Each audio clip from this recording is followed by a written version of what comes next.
everybody, and welcome to Sci-Fi Vision for March 24th. Tonight we have episode 4 of Monarch, and then the penultimate episode of Paradise 207 to talk about. A couple things, couple announcements. One is for anybody who doesn't know, because this was announced earlier today, School Spirits has been renewed, so yay for that. That's a good thing. And also, if you head over to scifivision.com, I did put up the full written interview of Alex Sahara, who had come on our show for Spotlight interview a little bit ago for School Spirits. That's up now on the site.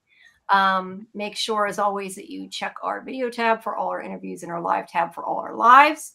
We have a couple more from people confirmed. I'm still, because they're a little bit far out, not going to announce exactly your dates or anything.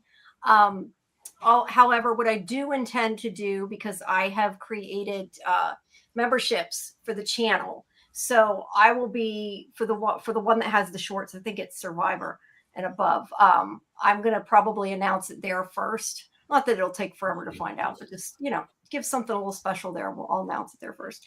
But yeah, we got a little bit left because that's a bit away yet. The other announcement is Monday on the 30th of March at 7:30. We're going to be doing our first Shield Spotlight with Axel Whitehead, who plays James. And I was going to say, I found out that it's actually supposed to be a character that's from the comics. I didn't realize that.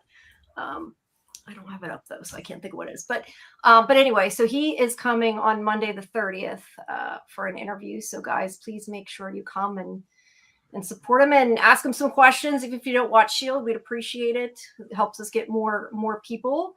And this is not from right now, Anon. We are having our From Lives starting Sunday after the series starts. We're going to be doing it Sunday nights, me and Scarlett. And then on Monday nights, the three of us that are here now are going to be doing a review of it. And we'll be having From interviews soon, live interviews, but not yet. Right now we have Monarch and Paradise for right now. But thank you, everybody, for coming. Welcome. And also to our first membership, not subscriber, member of our YouTube channel, Dieter. Very much appreciated. And yeah, I think that's it. Like, subscribe, hype it if you can. All that good stuff. Yeah. So, hello, guys. Now that I've gone through my spiel, how are you? Good evening. Good evening. Hi, everybody. Volume up. Hello. Gang's all filling in. Kimberly yep. B. Anon W91. Golden Shout. I don't know why my volume's so low. I'm trying to turn it up. Anon 91. Monarch is on Apple TV. Yes. Oh, and that just reminded me when you said that. After we're done the live stream here, since it comes on tonight, I'm going to be in the watch party in Discord playing the new premiere of Daredevil Reborn. So if you haven't joined our Discord, make sure you do. I'm going to put the link in the chat here because we do have watch parties, all our schedules and all the fun stuff on there. And starting Thursday at 11, Scarlett and Jen and I will be doing our live stream for it, and our normal watch party will be at 9:30 Eastern, but we're doing it tonight just because a lot of us want to see it, and I figure I'm going to watch it anyway, so I might as well stream it. Why not? So wait, when are you streaming it? Sorry, I had to go open my window. No, tonight. I decided to stream it tonight because I figured I was going to watch it anyway. I wasn't going to wait. So some people wanted to see it. So we'll stream it tonight, and then we'll stream it again on Thursday at 9:30 Eastern before our live stream at 11. But we will be reviewing the show on Fandom Access here, the three of us. The other one is our more of a dive type thing. That's going to be on Thursday nights. So yeah, all that good stuff. So what did you guys think about? Whoops, why is my camera turned? This thing is weird sometimes. It was pointed to the wall. I don't know. Not sure why. What did you guys think about Monarch? Now that maybe we have a little bit better handle on it, thanks to Doc. What the hell? Sorry, why I swear at my camera. Just ignore me. It keeps turning. AJ, you go first. How'd you like it? I liked it. I thought it was a good episode. It was fun seeing some more creatures that we haven't seen before. Kind of, get a better feel for what Apex is really up to. I know, I don't know about you guys, but I said something last week that I felt like something didn't seem right with the way Apex was trying to take over, and I had when they decided to leave, I was like, oh, I was like, something's really wrong here. Like there's something going on with their equipment. So, and I like that Tim, even though he's kind of the reluctant leader, has actually kind of stepped up a little. Yeah, I enjoyed this episode.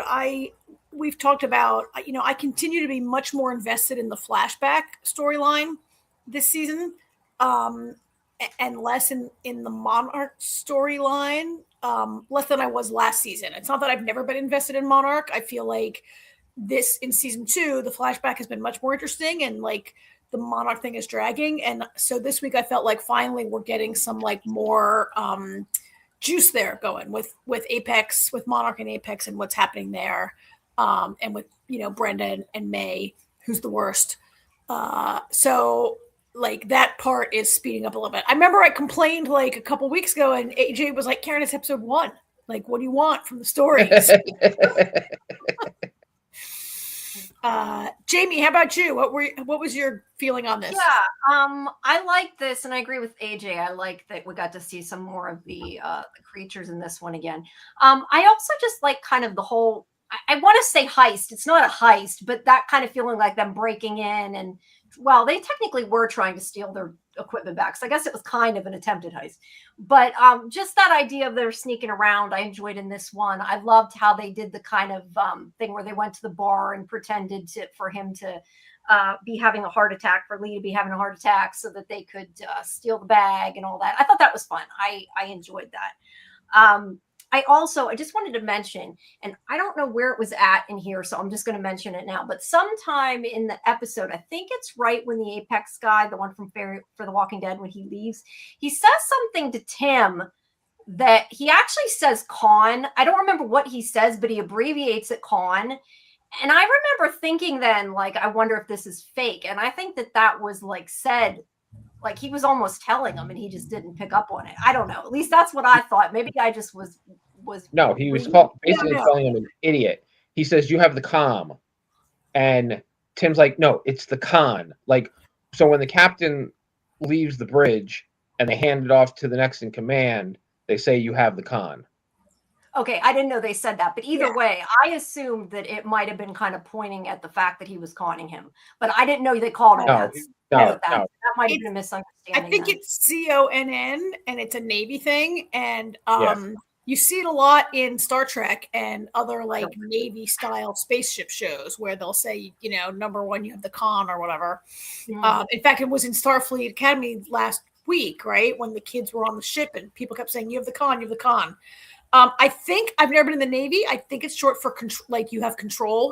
You have the con. Well, whether it was supposed to mean it or not, it made me question when he said that if they were lying to, like if they were. They were. They were. Yeah, I mean, that's what I mean. I mean, I thought it was them, pointing that out and him kind of being like, "Oh, you don't even recognize it," but I guess no, because he says you have the comm, like communications. He says, "Yeah, I know." I was going by the comm. I had never heard that because I don't watch Star Trek. Yes, it's not just. I mean, technically, it'd be Navy because it's a nautical term, and it's short for conning, which just basically means you have control. Right. Jamie doesn't watch as many like spaceship shows as AJ and I do. Funny, but no, I do not. I tend to not watch as which is ironic. It is ironic. Yeah. I'm sorry. I like sci-fi, but I don't always like the space operas as much. I can't help it. I like the crazy time travel. You love Firefly, right? Yes, I do love Firefly. That is true. I do love Firefly, and I can't wait to see the new series, even if it's animated. I'm excited for that. Anyway, so we all thought it was pretty good. I think we have some, as we review this, we have a few quibbles, as we always do, but we all enjoyed it. We all like this show. Anan, I guess you are not, if you didn't know it was on Apple, you're not watching it yet, but you should be. Yes. And you can easily catch up. It's only like, what was this, episode 3 or 4, right? So you can easily catch up. Well, you need season Yeah. Oh, one. you watch a whole season. You have to watch a whole Listen, season, and then Jamie watched two whole seasons in like 4 days, so you can get less caught than up. that. Yeah, 2 Less days. than that. Jeez, I Jamie. think 2 days. I you think. got to remember Jamie's job. got This is you. like Jamie's job. AJ and I have to leave. Still, 20 for 8 episodes in 2 days. That's Yeah, it was a little crazy, but I decided I was going to watch it in time, and I kept going because I liked it and I wanted to see what happened. And yeah, so I'm a little nuts and get no sleep. That's my problem. So there's that. all right. Let's get rolling. All right, jump into it. Flashback. Okay. This is a flashback. I was trying to find the folder link of the Doc had sent in case we need some of the photos, and I can't. I'm not finding it. It's not popping All right. up. Well, so. let's Give me just. a second. Yeah. I opened the window and I forgot to turn off the heat. Okay, yeah, I know it's getting like hot in my place too. I'm like, I need the air conditioner, man. The first episode has a spider. Yeah, it's not a spider though. It's a monster spider. There's a difference, at least to me. Like I don't like spiders, but the Titan spider doesn't bother me. All right. So wait, let me get my picture up here. I lost it. All right. So we do get some of the flashback with Bill, and this is basically he had read Keiko's letter saying that she slept with. I know when I say have an affair, you say it's not an affair. Slept with Lee, and is that better? And he's upset over it for good reason because they were married. Also, she's not here right now. He thinks she's dead, so that makes it harder. But yeah, he is not too happy about that. And that is why we think, at least at this point, that he packs up and leaves her son, but their son. I mean, he's his son now too, but leaves Hiroshi with his grandmother while he goes out and continues whatever he's doing for Monarch, which we don't have, super details at this point, but yeah. So he leaves him there, unfortunately, which is what, Hiroshi's upset about. And then we have the beach where these surfers are going out, even though I think they had already closed the beach, hadn't they? Yeah, those flags have Godzilla on them. It's a monster. Oh, that's why. Okay. I have a picture of it, but I was going to say I thought they closed it. I thought maybe it was just saying that's where Godzilla was. This to me was like the most realistic scene of the entire episode. That like two surf bros are like, "Yeah, the beach is empty. Let's go get the big waves." Yeah, who cares? Wave. But they instead, this is at Ofu Beach. And they end up after they get out there. Oh, there's Monarch vessel sees them. All of the now are these? I thought these were the scarabs, but maybe I'm wrong. They are. They are. Okay, well, the picture didn't look like it quite to me. Okay, so the scarabs come out on the beach, and they're trying to get them out of the water in order to. And they sort of rampage over those surfers, but they don't really attack them. Yeah, they don't attack them. They just keep going. They're headed for the water for. I don't think it tells you. Well, I assume they're headed for the Titan, but they're headed. Because the Titan's about to take out show the ship. Okay, well, they're headed into the water for the Titan. And then we have Kate's story, who's woken up on the beach after getting drunk the night before and coming out to where D-Day happened and the part that she took place in. But because the D-Day was kind of the whole city. But there you can see the broken bridge. But she was upset, so she went there kind of, I guess, feeling sorry for herself, blaming herself, all that stuff. So she had gone out there drunk the night before, and now she's still, of course, still blaming herself. I mean, she has been for, the past few episodes. That is nothing new. And, the other people don't blame her. They're trying to get her to move on, I guess would be the best way to say it, but she's still in San Diego. San Francisco. San Francisco. I'm thinking, no, wait, San Francisco Bridge. Of course, he's in. You know that, yeah. Yes, I know that. She's in San Francisco. After I said it, I was like, that's not right. She's in San Francisco, where her family is. Where her mother is, but she hasn't gone back to them yet because she had gone there to hopefully get away from and make herself feel a little better, and it didn't work. And then meanwhile, back at Monarch, we have Tim, who is trying to run the place and trying to do his job, but Apex is still there, and all their systems have been taken over by Apex and are saying that there is a Titan coming up onto, I forget exactly where it says it's coming. Headed for Headed to San Francisco. Okay, headed for San Francisco again. All right, headed for San Francisco. Apparently made a stop in American Samoa, right, on the way. Yeah, made a stop at the beach. But yeah, so they're trying to figure out, what they can do to protect the people. They got to get them out of there in time. Obviously, the Apex guy isn't too concerned about that. They're more concerned about how they can make money out of it, it seems like, and by saving people. Sorry. AJ, do you remember this character's name? Because I just want to call him Travis because that was his name. Yeah, that's all I want to call him too. I do not remember his name, actually. I was going to look it up while got it up here. Hold on. If he's in this part. I don't know if we'll see him again. Yeah, I don't know. The guy from Fear the Walking Dead. You're right. We might see him again. We might not. Yeah, but either way, yeah, Apex is more concerned with how they can. I mean, they're trying to save the people, but more or less saying they're trying to save the people, and it's that they want to make money from saving the people, which we find out after they're not really saving anybody because there's no danger. They're just saying that. But at this point, we don't know that. So yeah, Apex is the annoying people that are there in the way. I thought his dialogue in these scenes was a little over the top, where he's like openly like God bless you, AJ. His language here is that they're going to try to save people because that's good business, and they want to be the company like they don't really want to save people out of altruism. Right. It's because he mentioned several times, like, what we're doing is good business. And I thought it was a little bit much, but I guess that we only have so many episodes and they need to set Apex up for being what it is. Right. And let us not have any question about Apex's motivations here. So, I guess it was for the benefit of the viewer who maybe hasn't seen the movies and isn't bringing a knowledge of what Apex is or is going to become. But it was a little. I was like, it's a little much. I think it was pretty apparent to me. So I can't think of the exact word I'm looking for, but he was kind of like a caricature. He just kind of he was over the top, but it was in a whimsical kind of way.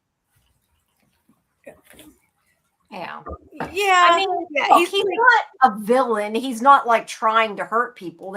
All they care about is the money. And if, saving people happens to help them make money, then they'll save people. But that's not the goal.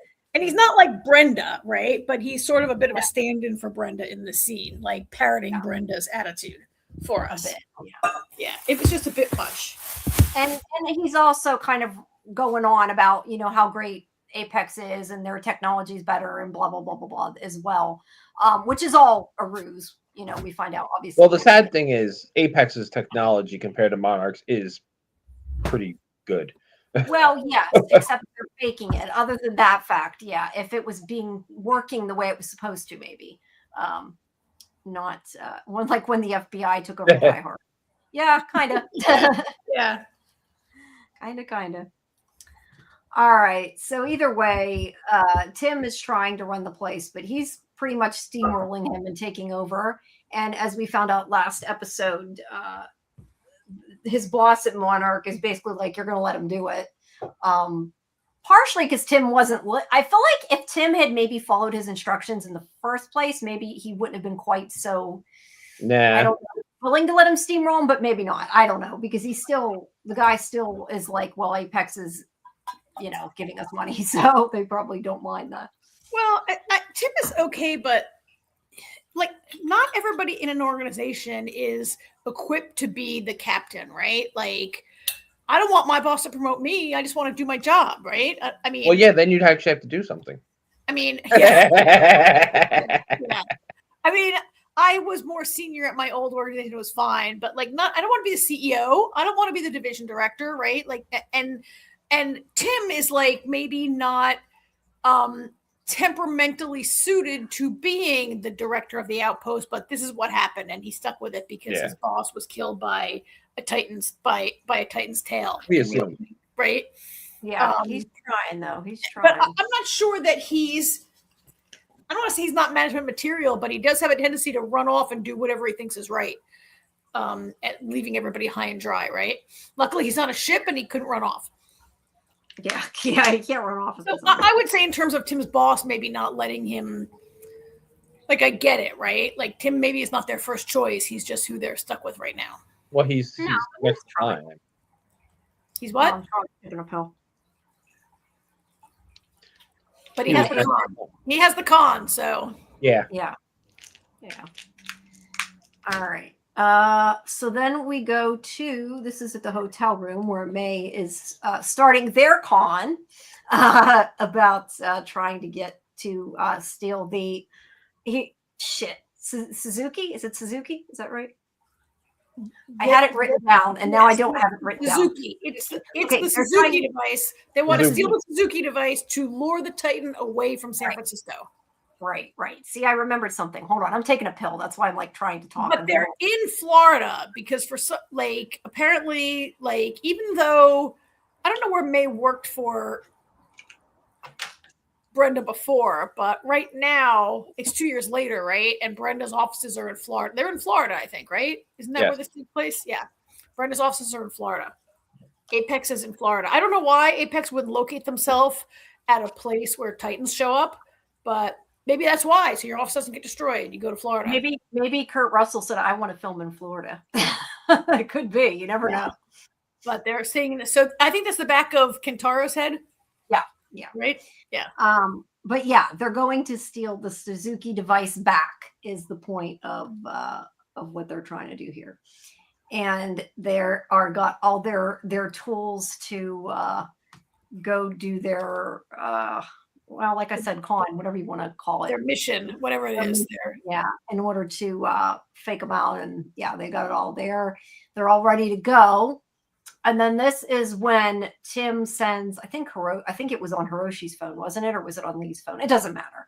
The point is they find out that the Titan supposedly, I'm saying supposedly because we know it isn't true, is on the way to San Francisco. And Hiroshi is upset because Kate's still in San Francisco and he wants, which I appreciate this time. He's like, I got to go where she is rather than him just staying on the mission. But Lee tells him, the best thing you can do for her is to help us stop the Titan from getting to San Francisco. And then you save everybody, which he's not wrong. But I also appreciate that at least Hiroshi was kind of like, I'm going to go. I agree with you because he was off somewhere last time. To answer the Florida question, that is their Pensacola is their main research facility. Their main headquarters though is in Hong Kong. Okay, thank you. Okay. Yeah, and Lee also is like, okay, so Hiro, you're going to go all the way to San Francisco and find her, and then what? You'll both die, right? Like, what are you going to do when you get there? You're not late, Doc. You're just not on time. Yeah. No, you're early for the Discord. You're early in the wrong place for Daredevil, Doc. Yeah, right. You're early for Daredevil. I was telling them earlier, I don't know what happened in Discord. I can't find the link to the damn. I don't know if I'm not going back far enough to the photos you had. I lost them. But anyway. That's all right. So sorry about that. That wasn't intentional, Doc. I had it ready and then I lost it. It went too far back in the chat. But anyway, yeah. So they're like, you need to say if we stop it from hitting San Francisco, then she won't get hurt. Yeah. I mean, I think Jamie and AJ, is this a little bit of like, so Hiro is kind of like Hiro's a bad dad, right? Hiroshi's been set up throughout the series as like this kind of like bad guy who had two wives, and particularly spent little time with Kate. Like it seems like he may have spent more time with Kentaro's family, mother and him, right? And less with Kate. Kate's very resentful. And I feel like, is this a little bit of like bringing Hiroshi around to being like a guy that we can get behind a little bit more? Maybe. Yeah. I mean, I don't hate him, but like making him somebody that we can like a little bit more, and we don't even really know him, right? So making him be a little bit like showing that he loves Kate, is concerned about her, is like good for the story, but also good for us as viewers, I guess is what I'm getting at. I don't know. Do you feel that? Are you guys liking him better? I did not like him. I mean, the whole familial mess, that's their business. That's their business. I did not like him because of that, necessarily. I actually feel like, I mean, I don't know, I don't know, it felt kind of forced, actually. Him being like, oh, I gotta go save Kate, because he didn't seem too concerned with her prior to that. So, and I mean, prior to them finding him, to the fact where he faked his own death, and Yeah.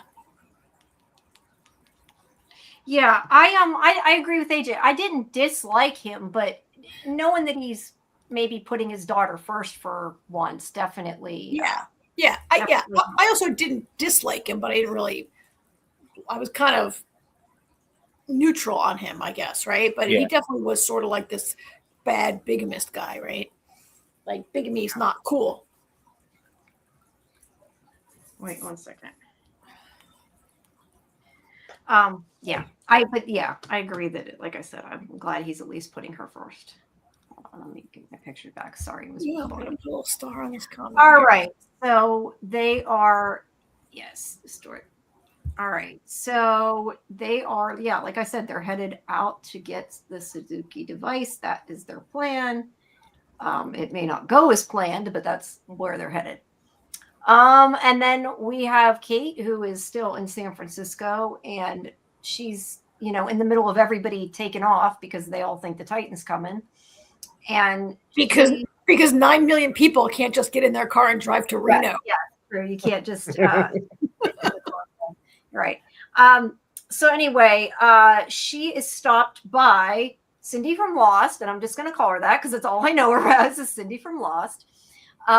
She actually is there to thank her because she saved her kid. And she's there to flee. No, she's there to flee. But when she comes to talk to her, Kate automatically starts to assume that she's like angry at her for not saving people. And she's like, you saved my kid. So it's kind of the opposite of what Kate was worried about, because Kate is blaming herself for absolutely everything still. And still, has PTSD about back then. So, but she at least saved her kid at any rate. And it's going to turn out to be a huge moment for Kate. Yeah. All right. And then we go back to May, who is doing the hacking, is on the hacking end, or going to be when they go to try to steal the device. But first they have to get into the bar, and that's when they're going to steal the backpack from the bar. They go in, Lee pretends to pick a fight with somebody, and then he pretends to fall and have a heart attack. But there's where he's picking a fight with them. May causes part of it because she's like, this is my seat. So, but it's all a ruse in order for Kentaro there to steal. They're creating a diversion, right? They're essentially creating a diversion. Yes. That's better. I like when Kentaro's like, I've never been in a bar fight before, and Lee says, as long as everything goes right, you still won't be. I don't want you to actually have to be. Yeah. That'd be funny. Because this guy, they've identified somehow this one guy who works at Apex, that they can like have access to his plant a bug in his backpack is what they're trying to do, right? Yes, they're trying to steal it long enough you're right. They're trying to steal it long enough to plant a bug, so they can. Well, it's more than a bug. It's an electronic device that may going to set off. That's why they think there's a radiation. That's what causes the radiation thing. So this was kind of a fun sequence. This was kind of a fun. I liked the way the writers set it up. Well, it's like Jamie said, it was kind of like a heist episode, even though there wasn't a real heist. It was heist adjacent. How's that? Yeah, it had the heist vibe. It was the Ocean's 11 segment. Yes, exactly. Yeah. But either way, they get the backpack and are able to get it back in time. Although there is this funny thing where for a second there, one of them suggests to May that she gives Lee mouth to mouth, and she about has a heart attack herself. That was funny. Like, no, like I don't want to do that. She's like, you do it. You do it, yeah. Mm-hmm. But it's obviously he was never out. He pretends to wake up, and they're like, okay, we're fine. We're going to take him to the I forget what they say, but basically that they're going to take care of him, when really they're just rushing to get out of there because they got what they need. And I enjoyed Lee. Like, this is like a very Lee kind of, like, Lee Shaw, like how, and I enjoyed Kurt Russell in this scene also, right? Yes. I keep seeing those ads for him, like on that new show where it's like that new, is it a Yellowstone adjacent show where it's like, Yes, is Rene Russo, and I'm like, oh no, I don't want to see Kurt Russell do that. I want to see Kurt Russell do this that we just saw. Yeah, he's good in this. I enjoy it. Not that he's not good in other things. Kurt Russell's a great actor, but yeah, we want to see this. He's definitely having fun, and the only bad part is that he can't be in any scenes with his son. Yeah, I know, right? yeah, that would be weird. I saw him on what was it on? I can't think of the guy's name, but the one late show. He was Kimmel? on. Fallon? No, not Kimmel. The one Whatever. who's more political guy that I. It doesn't matter. The point. Anyway, the point was he was talking. His son was on there too, and they were talking about when he was younger, when he did work with his son. So they have worked together, just not on this. Clearly, on here, it's not going to work. All right. So, more of them thinking the Titan is on the way because, everybody thinks that. We already established that. So that some of these pictures were kind of, we didn't need that. Travis. All right. Yeah. More of Travis, taking over and everything. And more of Tim. I like to see that. Actually, so this is the scene where they have an argument about what they should they pursue the Titan, should they not pursue the Titan, say people, not say people. And this is the scene we talked about in our private chat last night with Doc, where Travis says like, oh, I suppose you want to be like Serizawa. And Tim says, well, Serizawa was what? Right. And they're, it's a call out to the movies. To the films. Not yes and no, because we know Sarah. Well, the first Godzilla. That's right. He was in the first Godzilla too. Yeah, he's in the first Godzilla also. Yeah. And so I don't know if everybody in the chat has watched the movies, but Serizawa was a guy who, does he currently believe, or he will come to believe in the later movies that we've already seen but didn't happen yet on the show, that he thinks that the Titans are part of the balance of nature and they should just let them fight. Let the Titans be Titans and let Godzilla sort it all out. Yeah. Yes. And look, I don't know that Tim necessarily wants to go after and destroy them all either. So at least there's maybe some, I don't want to say overlap. Tim says Serizawa was right. No, yeah. But I mean that Travis, I forget what Travis says exactly, but Travis tries to make it sound like they want what Monarch wants. And I'm just saying, like, he's saying, like, we don't have to kill them. We can live with them or something, live symbiotically. Yeah. And my point is, at least he's not saying, we want to kill them. So at least in that sense, it's sounding like what they're saying is good. But obviously they're, not being, like you said before, they're not being altruistic. I don't think. Okay. Go ahead, AJ. Right.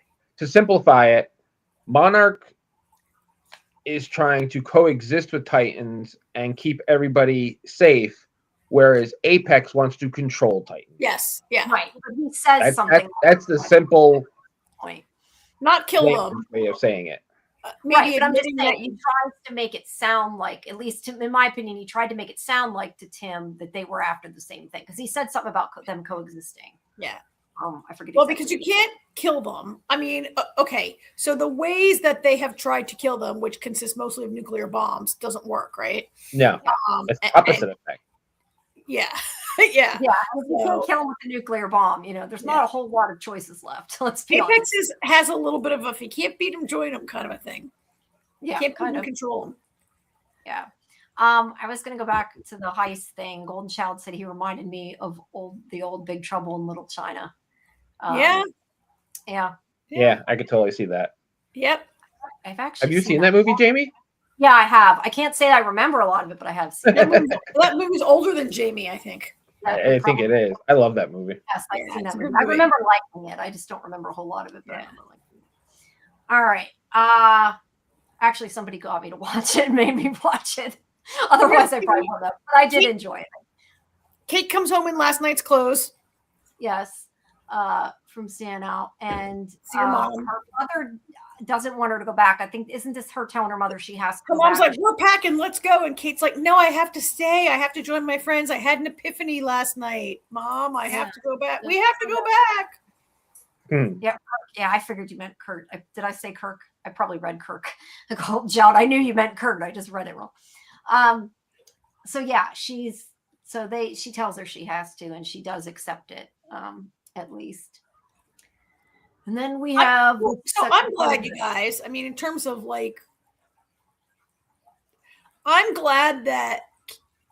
Did I think Kate had her moment her epiphany came pretty quickly after meeting Mom Cindy on the bridge. I'm glad it happened. Like, I don't think any of us wanted to watch a season where Kate's moping around feeling guilty week after week after week, right? Yeah. And that's the thing that happens with these shorter season shows. Sometimes people go through the motions a lot quicker. Like if this is a 22 episodes show, I mean, Kate and the gang probably don't get back together again, to like episode 18. Yeah. Not wrong. You're not wrong. You're right. You're not wrong. So it's a little abrupt, and yet I'm glad. I don't want to watch that. I want to see her back Scooby Gang. Yeah, I'm glad she figured it out quickly. Yep. Yeah. And Kelly says, yes, it was just what she needed. It was. And just what we needed. Thank you. Yes. All right. So part 2 of the mission. Heist. I'm still calling it a heist. Yeah, heist. Part 2 is to go into Apex and make them think that there is a radiation leak so that they can sneak in and steal the Suzuki device. And here May is pretending that she has a meeting with Brenda in order to get into the computers to hack into the Wi-Fi. She has her badge, but it's not working. Although she really had a badge. So I was a little confused. Like, she's really working for them, right? So I think he was really telling the truth. It didn't work because it was her first day and it takes a second to click through. And it was just a scare. It was just like a little scary moment there. Scare us more than anything. Okay. I just wondered because I was like thinking she should really have a badge. And at first I thought she was faking it. And then I was a little confused. All right. So here she is with this poor guy. She talks this guy into letting her stay. Like at first he's like, no, you can't be here. And then she talks him into it. And then she's, really screwing them in the end. And she's literally just sitting at a table. Like, why couldn't she stay there? What's she's sitting there with her laptop, which maybe is a concern. But don't let May around a computer. Why is that? I like that lamp. I need a lamp like that. Yeah, that actually is kind of a cool lamp. But yeah, she's like, oh, I'm waiting for Brenda. I have an important meeting. And she kind of bullshits her way into staying there, which is all so she can get on the Wi-Fi. There we go. And she can get them into where they need to go. So this is kind of interesting to me that Brenda has her own network that nobody else can get on. Like, it's just the Brenda network, which makes more expensive Wi-Fi. Well, it makes me think like, yeah, she's doing some nefarious shit that she doesn't want even like her most trusted, like, well, she doesn't appear to have a right-hand person. But she's Brenda's not the head of the company, but she's but she's the head of her little sub. She's the head of the research. Yeah. Mm-hmm. I mean, they got a lot of networks there in their office. No, I'm reading. I'm sort of Pursukin. I don't know if that's supposed to be something to admin, but 5L guy. I don't know. They're weird. I think some of them is random. I don't know that they mean anything, but it would have been funny though. They should have stuck something in that was like a movie reference. Not that I would. No, I have never worked in a secure environment, but probably a lot of people have their own little projects that need to be secure on their own little thing. Yeah, maybe. I don't know. Anyway, for the purposes of this show, Brenda has her own thing that May's got to break into. Yes. And there's Brenda coming in to the office. No, that's where she gets in the car and they busted her car, so she can't to delay her. Right? Oh, but yeah, you're right. So it won't start. Taro like chopped out a part from underneath her car, so it wouldn't start. Yeah, because she's saying she has a big meeting with her, and clearly she is making that up. Yeah. She is able to hack in, and they set off the backpack so that everybody thinks there's a radiation leak. And she's like, get out of here, get out of here. And, you know, she's so freaking obvious. She's telling everybody that they need to get out, but she's not moving. And she's kind of like, go, go. And I don't know. It was funny, but she was clearly. I thought she was like the warden. So I've worked in several offices in like office towers downtown or whatever, or multi-story office buildings where you like, we've always had a marshal on the floor, which is like 2 people who are volunteers, and their job is when there's an evacuation to go around and make you all leave, because there are always people who are like, oh, it's a fire drill, I'm going to stay here and do my email, and you have to chase them out, and then you got to like get outside to the rally point and count everybody. I thought she was like taking this role that's pretty common if you work in an office, you might have seen this happen. All right, that's fair. But the guy that she was talking to should have been, you know, known something was up, because she just started working there and she's doing this. But either way, I thought she was pretty obvious. But yes, I guess that's true. They do need something to do that. But either way, she stays, she gets on the computer. And meanwhile, the rest of the Scooby Gang is coming in their yellow hazmat suits there, so they can pretend to be there to take care of the radiation leak that doesn't exist. That's why they're in the hazmat suits. And they get into the control center. I think it's a control center. I don't know, whatever it is, into where they need to be. Where they can see all the creatures that they have in captivity there that they're experimenting on. And I think it's Kentaro. I can't remember for sure, but one of them is like, we got to take care of this. And they're like, we don't have time. Well, you know, that's later. Kentaro says something like, Lee, are you okay with this? And Lee says, that's a problem for another day.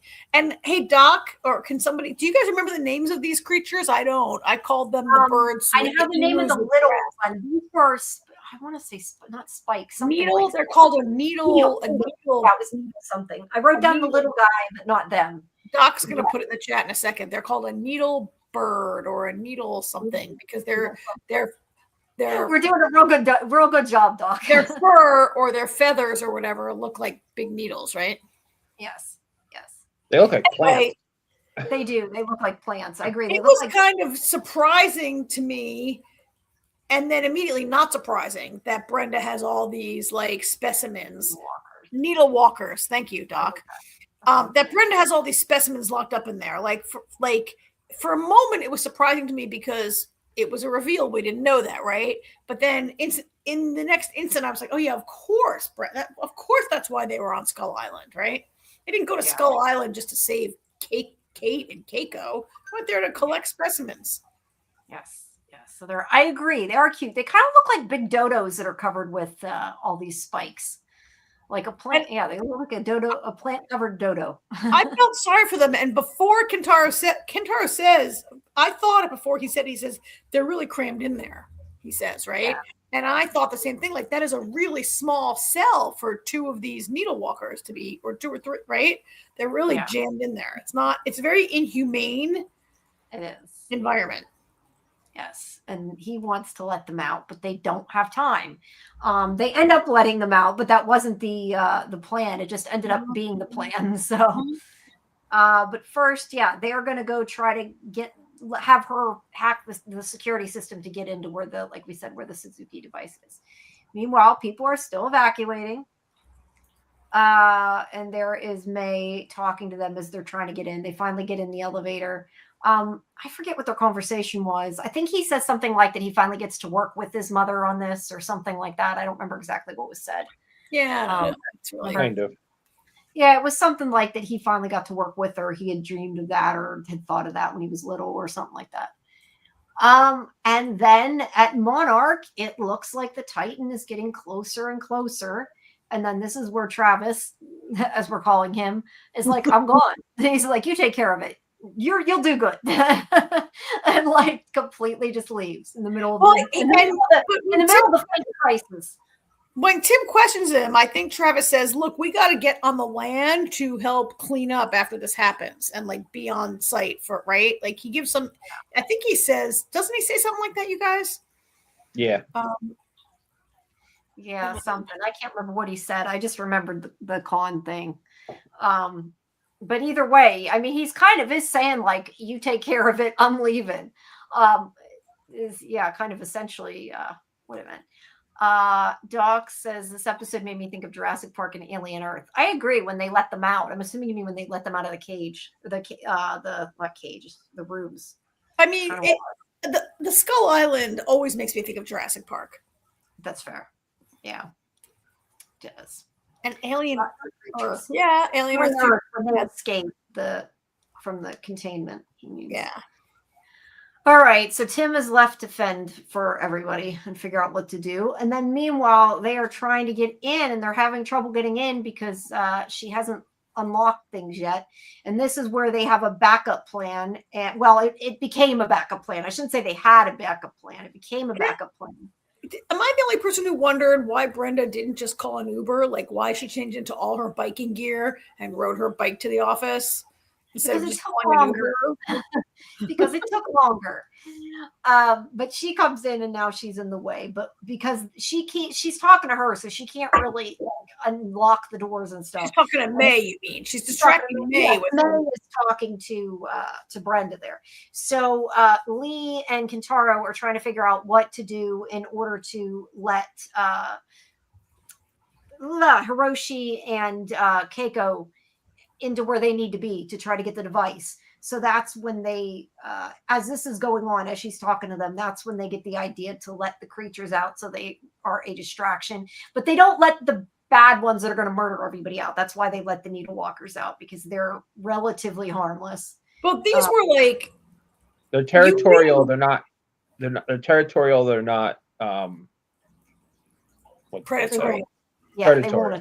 Right. But you guys knew as soon as we saw them, these were like Chekhov's creatures, right? Like the minute we saw them in the episode, you knew they would eventually kind of release them, right? Yeah. Yes. Oh, yeah. Little things got out. Meanwhile, May's talking to Brenda, and Brenda's basically like, I know why you came. I know you came here to steal it back. You would think that she would have protected it. I kind of find it, I guess she just didn't care at this point. To steal the code, to steal what? Didn't she say? Oh, I thought she. No. She doesn't say that yet. She doesn't say that. She's okay. I thought when they were a little bit later on, she says something like she knew they were there to steal. Yes, later she says that. Okay, it's later. I guess my point is she didn't protect it if she knew they were there to steal it. Was a little confusing to me. But she didn't care that they were going to try that. No, at this point, it's more of the Brenda sales pitch because May deleted her code and Brenda wants the code, which is the only reason she hired May in the first place. And it's a whole like full court press. That's why she's trusting her, because she needs the code. It's not that she trusts her. She needs it off of her because she, as we said last week, she deleted all her codes so that way they couldn't use it. Well, yeah, she already gave her the code when she came back. Yeah. What she needs her for is to go further on the code because they only can control these creatures for 30 seconds. Yeah. She needs May to advance her code. Yeah, and here's the little leaf wing guy. I remembered something. I wrote it down. Leaf wing. Yay. Leaf wing. That thing's cool looking though. That she feeds and she pets, and they want to use May's code in order to control them and remove their aggression. But I mean, they're already using May's code for this, right? But they can't get it to last longer than 30 seconds, like you had said. The thing is that this is, like you said, for sales pitch. And I can understand her saying, you guys are trying to deal with Titans one way. This is the way we're going to stop the Titans and that we can save people. I can understand that. But to me, this sales pitch, like as soon as she showed this until she like, I guess, kept going about saving people, I kind of was like, this did the opposite for me. I was immediately like, this is wrong. Why would she help you? Was what I thought at the beginning of what she was saying, because that to me isn't a good thing, controlling these creatures. I mean, that's essentially what they were trying to do before that didn't work out well. They were trying to make them more aggressive rather than less aggressive, but they were still trying to control them. I think the way she's pitching it is not that they want to control. The way she's playing it is, it's like a security measure. If we can get this to work on, say Godzilla, then if he's rampaging through a town, we can turn on our button and be like, no, Godzilla, go back out, don't hurt the humans. You know, that's how she's playing it. Yeah. Apex has got a much bigger plan. I feel like what I'm saying is, to me, I was just saying, to me, like when she said it, my immediate thought was like, no, this is wrong. And I know that her point is to get May on board with it. And I was a little surprised the way I don't know. It just kind of turned around quick, I guess. Let the fun begin. Fletch is here. Yes. Hello, Fletch. Welcome. I mean, Fletch is here. I think she's playing it. So 2 things. I think she's playing it almost like, people put that electronic collar so your dog won't bark. It shocks your dog a little bit if he barks. That's right. And some people think it's a very useful thing, and some people think it's inhumane, right? Or electronic fence for your dog. Like, I think Brenda's playing it like that. I think May, it's working on May, and I think Jamie, you are very sensitive to storylines involving animals, even if they are fake. Monarch. No, I do think like when I saw that thing in the animal's neck, I was like, what's it going to do to him? Is it going to shock him? Is it a shock collar? Or is it going to, and I think, Jamie is a, we all love animals here at SciFi Vision. We all love animals. To be fair, if it was Godzilla and it was real life and Godzilla was like going to step on people and kill people, yes, I guess it would be a good thing if they could do that, if you think about it. I'm just saying, to me, this pitch, like as she was telling it, I'm like, oh, this is awful. And it was supposed to have the opposite effect was what just all I was getting at. Like, to me, the way she did it wasn't. Gotcha. I gotcha. That's all I was saying. But that thing's cute. I like it. It's weird. Which why it had the opposite effect. Stabs you in the eye with that needle beak. That stabs you. You're right. All right. So meanwhile, I think this is where Tim's like turn it off. No, not quite yet, because the plane goes up and sees there's nobody there. So the wait. Oh yeah, that's where they're like, wait, there's no plane. After they left, I got ahead of myself. Okay, there's May trying to get her jump drive back before Brenda sees it. But I think this is where Brenda says she knows they're after the Suzuki place. And this is all when what's that? Have you heard about the new TV show that HBO is working on with dark creators, apparently based on the book? I don't know how to say that. Featuring darkly humorous cautionary tales.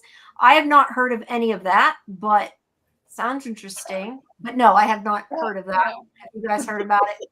No. I don't even know how to pronounce that to know what it is. But it falls right. It sounds like they put shock collars on the kids and said, "Don't." Yeah, pretty much. I guess kind of the same thing. All right, so this is where they're going in and they're going to let the creatures out, and there he's like, "No, not that one." So they only let the dodo, the needle walkers. I still think they look like dodo birds. I'm sorry, they look like emus.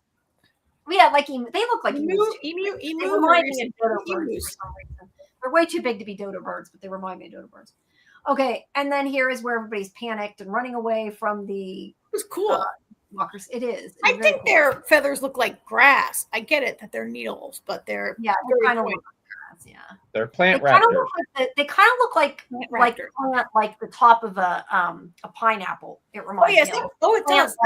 Is it AJ called them plant raptors, or what do you guys call them? Yeah, plant raptors. No, I just did now. Yeah. But yeah, it kind of looks like that. It irritates me. Like, I wanted a clean shot of it. And it's like every frame is like just action. Yeah. All right. So meanwhile, they have gotten into almost where it is. Not quite yet, I guess. Okay, it's getting closer. We said that. And then they have a plane. I think this is where they figured out. I don't have a picture of the plane. Yeah, this is where they're looking for the Titan. The ones in the fighter jets are up looking for the Titan. And and they're like, it's not here. And he's like, what do you mean it's not here? And then he's like, turn off all of Apex stuff. Turn off all of Apex stuff. And then they see that there isn't the same warning going off on their system, and that it is actually a whale. Aloe vera. You're right, Doc. It is kind of like aloe vera. They do look like aloe vera. It's a whale. So there is no Titan. This is where we figure out he totally made that up to get scared. So the point is being which is what I was saying before, is that if they can scare people and make people think they saved them when they really didn't, then they'll be on their side when they really did shit. They manufactured a Titan alert to demonstrate, I don't know what, their ability to track Titan. So here's what I was thinking. When this whole thing first went down and they first stole the Suzuki device, I thought, oh, they're stealing the Suzuki device so they can lead Titan away and be like, look, we saved everybody. Throw money at us. Well, I think that was what they were doing, but they weren't that detailed. They're just kind of like, well, that's not what they were doing at all. No, you thought that's why Apex stole the Suzuki device. Yes. Yeah. No. But that's still essentially what they want to do. They want to be the heroes and get money for it. I mean, it's still sort of the same thing. Well, I mean, they want to be hired as the government contractor to deal with Titans. Right. We're talking billions and trillions of dollars, right? And they were, I'm not saying they don't think they can do that, right? But they want to get this money for their research into how to control them or whatever. And so they're like manufacturing this crisis in order to, I don't think they even wanted at this point to say they saved people. They wanted to manufacture Titan fear to be the ones they turn to. Encourage the government to put a lot of money into Apex to control Titans. All right. I mean, the point of what they were doing here is it was just a distraction so they could actually follow Titan X while everybody else was panicking. Yeah. And everybody's looking in the wrong place for Titan X. Yeah. True. I was going to say, though, at least, which they would have in other shows, at least they only faked an attack and they didn't like try to bring it there and cause an attack just to fix it. Yeah. Which in another show may have happened. So there's that. So they're not quite as evil, I guess. So yeah, here is the Suzuki device. They finally get there. It has been dismantled. There is no way they can use it to, because they don't know what's happened. They don't know that it's in a fake alert yet. And they're like, we don't have time to put it back together. And they're like, why did they take it apart? I think we're kind of assuming to know how it worked. I don't know if they really ever gave a like specific answer, but I assume it was. No, that was just. No, we don't really need to. Yeah, but what they do find out, and this is why I was saying, like, I was kind of surprised. Brenda was like, "We know that's what you were after," and they didn't stop them, is because what they do also find, but also maybe they think they can follow them if maybe they think they can figure it out. They find Bill's map. And the fact that he has actually finished tracking the migration, I think they call it migration patterns, but finished tracking where the Titan's headed based on, the time of year they know where it's going. And it's actually, and there's some more of his stuff, actually is going back to, I forget the name of the seaside town thing, but they're going back there again. No, Fletch, we have not yet talked about Paradise. Nope, Paradise next. Nope. Stick with us for just a few more minutes, Fletch, and we'll get there. That shitstorm is next. Yep, that's next. But anyway, Soledad, is that what it's called? I'm missing the name of I'm blanking, but it's going back where they were, is where it's headed, was the point. And now they know how to track it. Oh, to the island off the coast of South America, where they originally, right? Because that's where they were with the worshipers, right? Or am I wrong? I thought that's where that was. Yes, that's where the village was. Soledad, Soledad, right? Soledad. Okay. I was right then. It's Soledad. Okay. And this is more about from his honor. Yeah, this is about Hiroshi when he was a kid, and this is where Bill left, and he's being sent to his grandmother, and he's really upset that he's leaving him. And we're led to believe at this point that it is because what he found out that Keiko did. Did you feel that? I'm not sure I felt that really. We don't know. I felt bad for Hiroshi, but I don't know if I bought it 100%. It's implied, and I think we're going to find out that Bill couldn't come back or something. Yeah. I mean, I understand this. This poor little boy is afraid his mother's gone, and now he's afraid his father is going to be gone, right? And he'll be alone. He doesn't want to be. It's really sad the way Hero's like abandonment kind of issue here, right? And let's remember, though, it's not like he said, hey, he left him on the doorstep of an orphanage. He's going with his grandmother. Yeah, but he's still abandoning him, and it's He still has- hard. Yeah, but I don't know. I feel like, I mean, I Okay, think we need to learn more. Keiko left him with the grandmother all the time before she met Lee. Like Keiko. Yeah, and the thing is, he just lost his mother too. It hasn't been that long since they think Fair. she's been That's dead. And he's okay. like, Fair, now I'm Jamie. off by. But yeah, Keiko had the grandmother live with them at some point, right? Like when she reveals to Yeah. Lee she has a son, the grandmother's living with her. yeah, that's Like, a little. the grandmother's not a stranger to Hiro. No. And I think we're going to find that Lee. I mean, I don't really feel that Lee's abandoning him because of that letter. Bill. Yeah.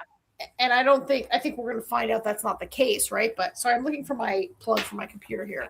I guess I'm kind of like, yeah, maybe something happened that kept him away. I don't know, but I do feel like no matter what the reason was, him leaving him at this point is mean. I mean, because like I said, he just lost his mother. He needs his father. Yes, Yes, he has a grandmother, but that doesn't mean he doesn't need his father. But is it possible that Bill thinks Keiko's alive and is looking for her also? Maybe. I don't know. At this point, we don't know. again, we don't know. But I mean, We don't know. Bill isn't planning on. Listen, Bill is not planning on being gone that long. No, he's not. But my point is, in my opinion, whether he's intending to leave for a long period of time or not, I don't think he should be going off to work with what happened right now. That if it's going to be a trip, like going off to work day to day, yeah. But I mean, for him to go on a trip right now after the kid just lost his mother, I just don't think he should be doing it. That's how I feel. I mean, this is 73. This is years after Keiko. Oh, is it? Okay, I thought it was. I thought it was. I mean, isn't it right before he goes to Skull? No, because when he goes to Skull Island, he's John Goodman, so it's years. Yeah, I think this is pretty. I thought it was pretty soon after she left, but maybe. Hey, you know what? I just thought of something. What year was this? I mean, here it was at the beginning of the pictures. Hold on, let me look. I think it was. Is it still the 60s? It's still the 60s, right? But Lee's gone. No, Lee's gone. It has Lee been a while. disappeared in like 73. Right? It's 73. Yeah, So it has been a while. I'm wrong. So that's interesting. Isn't he John Goodman in 73? Yes. Right? Well, Skull Island is in. I bet he goes into the Access Mundi and he comes back and he's John Goodman. That doesn't make sense. Yeah, you could fall into Access Mundi for like a day and then you come out as 20 years later and you're John Goodman. Oh, but it's 70. John Goodman's after 73 also, yeah, right? That's backwards. That's backwards time dilation, Karen. Yeah. But I see where you're getting at. But yeah, that's not. Yeah, that doesn't work that way. How could he be John Goodman? This could be 73 and he could be John Goodman in 73. Oh my God. I wonder if Doc Kaiju has an answer for this or if this is they're going to like go into like parallel universes or something, which I hope they don't do. But beyond that, or this is 73. And yeah, that seems like a mistake though. 73. Yeah, I don't know. I'm curious. But if it's really 73, then Keiko's been gone for. Yeah, I said she's been gone for a while. 10 years, like years, right? Multiple years. It's not like his mother died yesterday. So, yeah, I was wrong with what I said. Okay, so I can understand him leaving. He shouldn't leave indefinitely, but you're right. I don't think he intended to leave indefinitely. Yeah, Skull Island takes place in 73. Yeah. Yeah, they made a boo-boo then. I don't know. Oh, well. Maybe Unless, we'll have to see what Doc has to say if he's back. But yeah, I don't know. Unless he goes to a different Access Mundi where time moves faster, the other way. Right? Doc missed the question. What we were saying, Doc, is that this is supposed to be 1973 and he should be John Goodman already. So how does that make sense? Was our question. Yeah. How does he talk to Hiroshi and say, I'm going on a trip in 73? He's like, Hiroshi, go to your grandmother in 73. And then also he's John Goodman in 73. Lee disappears in like 62 or 63, right? Because he wakes up in 82 or 83. He's gone 20 years. Yeah, something like that. Yes. Yeah, Doc. She has been gone a while. I was wrong. She's been about gone that. since 57 or 58. Yeah. Okay. Also, then wait. That can't be right. Then something's wrong, and maybe this was shown a different time because that can't be right. He can't be gone because if she's in the 70s because the kid would be like not a kid anymore. Yeah. I wonder if I got the date wrong and the date is here with Hiroshi, maybe. if she's been gone since 57, then Hiroshi had to be born in like 52-ish, right? Yeah, this can't be 73 53-ish. or he'd be already an adult. So And how could he'd be 20 years old? That you got the wrong date, maybe. let me see. The date was from the beginning of the episode. Let me go back and look. And maybe I'm going to Google it while you talk. The only thing I can think is maybe that was just when it was showing him going through the stuff, and that was 2 different time periods. I don't know. All I can say is that's what I had taken a picture of, and I assumed that was the main part of that flashback, but I didn't pay that much attention. All right, you got the wrong date. So, so this is AI, you guys. I looked on AI, so take it for what it is. But Google says Bill sent Hiroshi to his grandmother in 62, just before Operation Hourglass. So he went to his grandmother before they went to Hollywood. I know what 73 is. 73. 73. I don't. You got this picture out of order. 73 is showing when they found that's him packing his stuff up in 73 and shipping. Okay. Yeah, this was from the beginning of the episode. They must have went back then. Oh, in 73, he's packing up all of his stuff, including Lee's stuff. Which is when he, yeah. Okay, that's my fault then. That's my fault. All right, that makes slightly more sense. Hiroshi's long gone. Yeah. Okay. All right. My bad. Sorry. At any rate, yeah, he's leaving Hiroshi. That is the point of that scene anyway. And he's looking at no, you're right. That was probably if he packed it up at that point.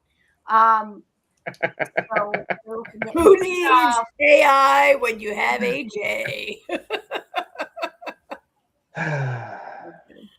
All right. So anyway, they're looking at his map, and like I said, they found the migratory pattern. That's a really weird this shot. So this is you're taking this shot, but we're gonna the scene is later where Keiko says, "Look at this," right? What'd she say? Look at? I don't remember. Well, they've got their like serial killer wall set up with they find all of Bill Randa's stuff. Serial killer wall, right? Yeah, that's what I said. Yeah, it's the pattern of the where it's traveling. Yeah. So this is a weird thing, right? Because they've got this room, which is in the very bottom of the they went through million doors in security to get down there in Apex, right? And they've got they've got all of Bill's stuff, like they're interested in it, and yet they've dismantled the Suzuki device. So I'm not really sure what's going on there. Like, are they interested or not interested, right? Yeah. Yeah, I don't know. I guess I was more kind of like I said, my question is if they went and got all this and they needed all this stuff, why do they not care they're there now? Like, why did they not try to stop them if they know that's where they were going? But I guess it's not like you're saying, because if they let them get in there. Yeah, like Brenda says at one point, and like AJ said, it was later in the episode, when Brenda says to May something like, I know you guys are trying to get the Suzuki device. And I'm just saying, so she knows they went in there to steal it back. She knows they're in there where all of Bill's stuff is and that they're going to probably steal it all back. Do they not need it now? Does she know they're in there right then, or does she know that? I don't think she knows that. I don't think she knows they're already there and in it. She knows that's what she knows. They're trying. Okay, all right, that's fair. That's fair. She knows it's their goal, right? But not know that they actually are in there right then. Yeah, that's fair. Hey, Mr. Frogman, welcome. Critter. Yeah, I know I was gonna say that's Critter. Welcome, guys. We got a lot of people in the chat tonight. All right, so they do look at the stuff was the point. And then they are headed back to the hotel. And this is where they run into Kate. I felt they didn't take enough of Bill Randa's stuff. I would have taken everything. They were like, grab what they took everything and just didn't really show it. They said, grab what you can. And then we only see Hiroshi has this much stuff and nobody else is carrying any stuff. Shouldn't they have grabbed everything? I was surprised. Keiko's I'm looking around the room for a box. Put everything into. I kind of assumed they took it and they just didn't show them taking it all. No, Lee flat out says take what you can.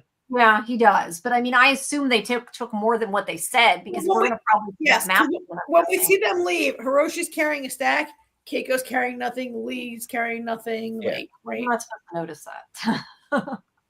I don't know, but yes, that makes no sense if they didn't. But at any rate, Kate's back. She's there to help them and to try to fix things. And then this is where we see Hiroshi finds in Bill's stuff, which is, you're right, when he packed it, and that's why that whole date was in the first place. He finds the letter that his mother had written to Lee about them sleeping together, and that I don't, does he get, he doesn't talk to her about it yet. No, right? no. No, they just stare at each other and the episode ends. At him because he's going to probably blame her again, I assume. Here, for what? I disagree. No, but he was blaming her before. I'm not saying he should blame her. I said I assume that it's going to. No, I already know what he's going to. Next episode, he's going to go, "This is why my father left, isn't it?" Yeah, that's what I mean. What he's going to say. Blame her for. That's what I meant. But motherfucker, you did the same shit. So shut up. Yeah, exactly. I feel like wow. I feel like this letter to me was really like, look, we did this. It can never happen again because I really love Bill and I'm going to be with Bill, and Bill, like, I don't know. Is that letter really going to be like, make him hate Lee, or is that letter going to make him like appreciate his mother more? Like he has done the same thing. He loved two women and chose a life with two women. Whereas his mother, hang on a second. His mother loved two men and committed herself to one man. Right? I think, yes, eventually, but I think at first he's going to be like, "This is why Bill left." Yeah. Either way, he kind of never committed. Well, all right. So I have a problem with this though. Lee is literally standing 5 feet away from you, and you're reading a letter that has his name on the envelope. Why? Hey, why is it's his property now? Lee doesn't recognize the biggest letter of his entire life. He doesn't recognize it. Yeah, it was Lee's to begin with. You think he would have noticed, but yeah, you're not wrong. I mean, it wasn't like he was even looking in the box yet. You know what I mean? It got tossed in there with, Well, it's the number one thing, just conveniently sitting on top of it. I don't know about this letter. End of episode. Golden Child says definitely blame her. I mean, I guess, but like, if Hiroshi blames her, then he's a giant jackass because he has no reason to blame her because he did worse, right? He misled two women. At least Keiko committed to one man. Yeah, he didn't. You're right. So his and then disappeared. or is it going to make him think this is the reason why I am the way I am in relationships? I like that. Yeah, if he goes there, then he's got bigger fucking problems because that's not hereditary. I think I've been doing it wrong. I've been loving one man and committing myself to multiple. Oh, Doc. All right. Real quick before we move on. Yeah. I do not make fun of you from nerds. I just say you guys are crazy. That's not making fun of you guys. That's just stating a fact. Yeah. That's fair. Oh, and before we move on, actually, here, Karen. I know. So, Doc, I want to know where this viral post is. Is it on Twitter? Is it on Facebook? And I did not see, I don't know what's up with my oh, I know why. Okay, I'm stupid. It just occurred to me that he did not send them to me in Discord. He sent them to me into Instagram. That is why all my links are missing that I'm trying to find. That is my fault. Doc, your post is about Destroya and the oxygen killer, right? The oxygen destroyer. Where is this news viral post? Where can I watch it? Where can I read it? I said I'm an idiot. I couldn't figure out where this stuff went, and I realized he sent it in Instagram. Yeah, we get that. We get that. I have a more important question. Where is the news? Oh, I thought you meant where is it? Like where on the internet? I misunderstood. Yeah, we're looking at Doc's comment that's posted. No, I know. I thought you were saying where is the video. I misunderstood what you're saying. Sorry. Destroya. Yeah. All right. Instagram, Facebook, and Godzilla group, and TikTok. Okay, so I don't have TikTok or Instagram because I'm 1 million years old. I'll check Facebook and your Godzilla group. Yes. Because your Godzilla group. Or just go to Doc Kaiju on Instagram. I did actually start an Instagram, and I never once I started my Instagram, I never ever went back there again. I just created an account and then never went back again. I never posted, I never read, I never did anything. I've been doing good. I've actually been posting video clips and stuff to Instagram. I've been getting better at social media. All right. We're about on to Paradise. Before I forget, you look great. There you go, Karen. Thanks. All right. Before I forget, Paradise. I want to say, Go ahead. I mentioned this earlier and I forgot. I had mentioned that we're doing the Daredevil thing. We might be getting a Daredevil guest in the works of setting something up. So it's at least going to be an interview, maybe live, hoping. Not going to announce it yet because I don't want to jinx it. But yeah, no, it's not the one who plays Daredevil before anybody asks, or the one who plays Punisher. Yes. Let's move on to the non-time travel show. Paradise. Yeah, let's move on to Paradise. All right, let me. Paradise. You guys. Okay, so I'm going first, you guys, because I want to say about this episode. I have some frustrations with it. So this is the second to last episode. Next week is the finale, right? This is the penultimate episode. I have some issues with this. I mean, I've been complaining a little bit week by week. Do I generally like it? Yes. But as it moves towards its reveal of Alex and whatever, I'm getting a little nervous that we might be in Shark Tank territory. How did you guys like this episode? Jamie. Yeah, Jamie, All go right. ahead. Jamie, go first. Look, I think the reveal is cool in a way because I do sometimes like those twisty reveals that I don't expect. Does it make 100% sense yet? I'm not sure. But look, we're not seeing time travel yet. I still think that it's like more of a predictive thing than time travel. That's how I felt about it when I saw it. I mean, this is as far as I've seen, so I have no clue. But to me, it seems more like this Alex thing can see the future. Well, not see the future, but it's like like we said, it's an AI that can tell the future. So I'm not really seeing a time travel aspect. Sorry, Fletcher. I don't see it as time travel, but maybe I'm wrong. I have no clue. Okay. But the whole that he's her son thing, I kind of liked. I don't know that it makes sense, but I kind of like it. Well, how does that work without time travel? And how does it work with time travel? I mean, how does it work without time travel? She thinks her kid died when he was a baby. Like somehow, he was like 9. He wasn't a baby. He was like 9, and I was wrong when he's 9. She sat at his bedside as he died. I don't know why I said baby when he was 9. But my point is why couldn't somebody have when he was 9 said he died and he didn't? That's kind of what I assumed happened. That somebody took him and lied to her. You know, like what was I need more. Okay, hold on. I get that. My turn. I get that, but I hate that. AJ, how'd you like this episode? I am going to withhold all feelings about this show until I have all the fucking answers because what the fuck? Well, you might never get all the answers, but yeah. Enough answers that make sense. Like, I mean, I feel right now that if time travel is involved, it's going to become a paradox. Because I don't think it's time travel, but yeah. I was kind of okay with if Alex is an AI that can send messages back through time somehow. I was kind of okay with that. Straight up time travel, it's going to have to be a paradox, and I don't understand how it's going to work with if that really is her Dylan. You know, it was funny. It's so funny. I didn't know if you guys had seen it yet, but as soon as I got to that part of the episode, I wanted to text you guys. Link isn't Bean, but he's somebody else. Yeah, I know.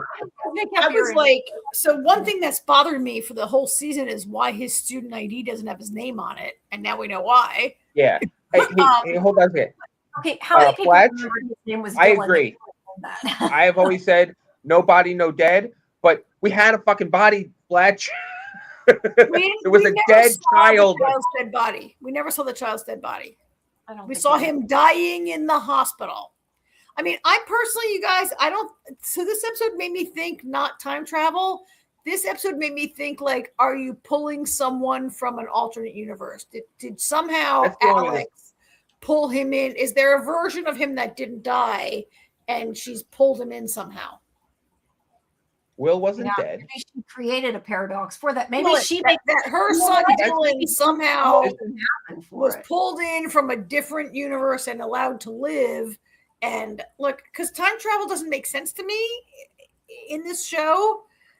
And I'm wondering if could it be an alternate universe kind of thing? See, here's the thing. I don't know. Yeah, I mean the alternate universe. I mean, so for argument's sake, time travel, or they warn the population. You know, they warn whoever they need to warn. Hey, this is what's going to happen to the planet in 2025, and most people are going to fucking die. And listen, Dark is its own separate thing. This is not Dark. This is not that good. I mean, it's good, but it ain't Dark good. And no matter what the outcome, it either has to become a paradox, which creates a whole other can of worms, because if they don't go through all the events that they've gone through, then they can't send a message back in time to stop the end of the world. You know, so the only thing it could do is branch off and create a different timeline. Yeah. Can we run down those comments real quick from the chat? Well, that's what I was just going to do. I was going to do that. I just hit a bunch of stars. Probably them trying to prevent the catastrophic event, but in the end, it's them that speed up the process. It could be. And we have Kelly who's saying, "What about a parallel universe like Fringe?" And then Fletcher says, "What about multiverse?" It definitely could be. I don't know. Look, this is the way I look at it. So far, I have been pretty happy with this. Oh, wait. What about this? Consciousness transference means into Dylan. I'm assuming. Yeah, but he was already dead.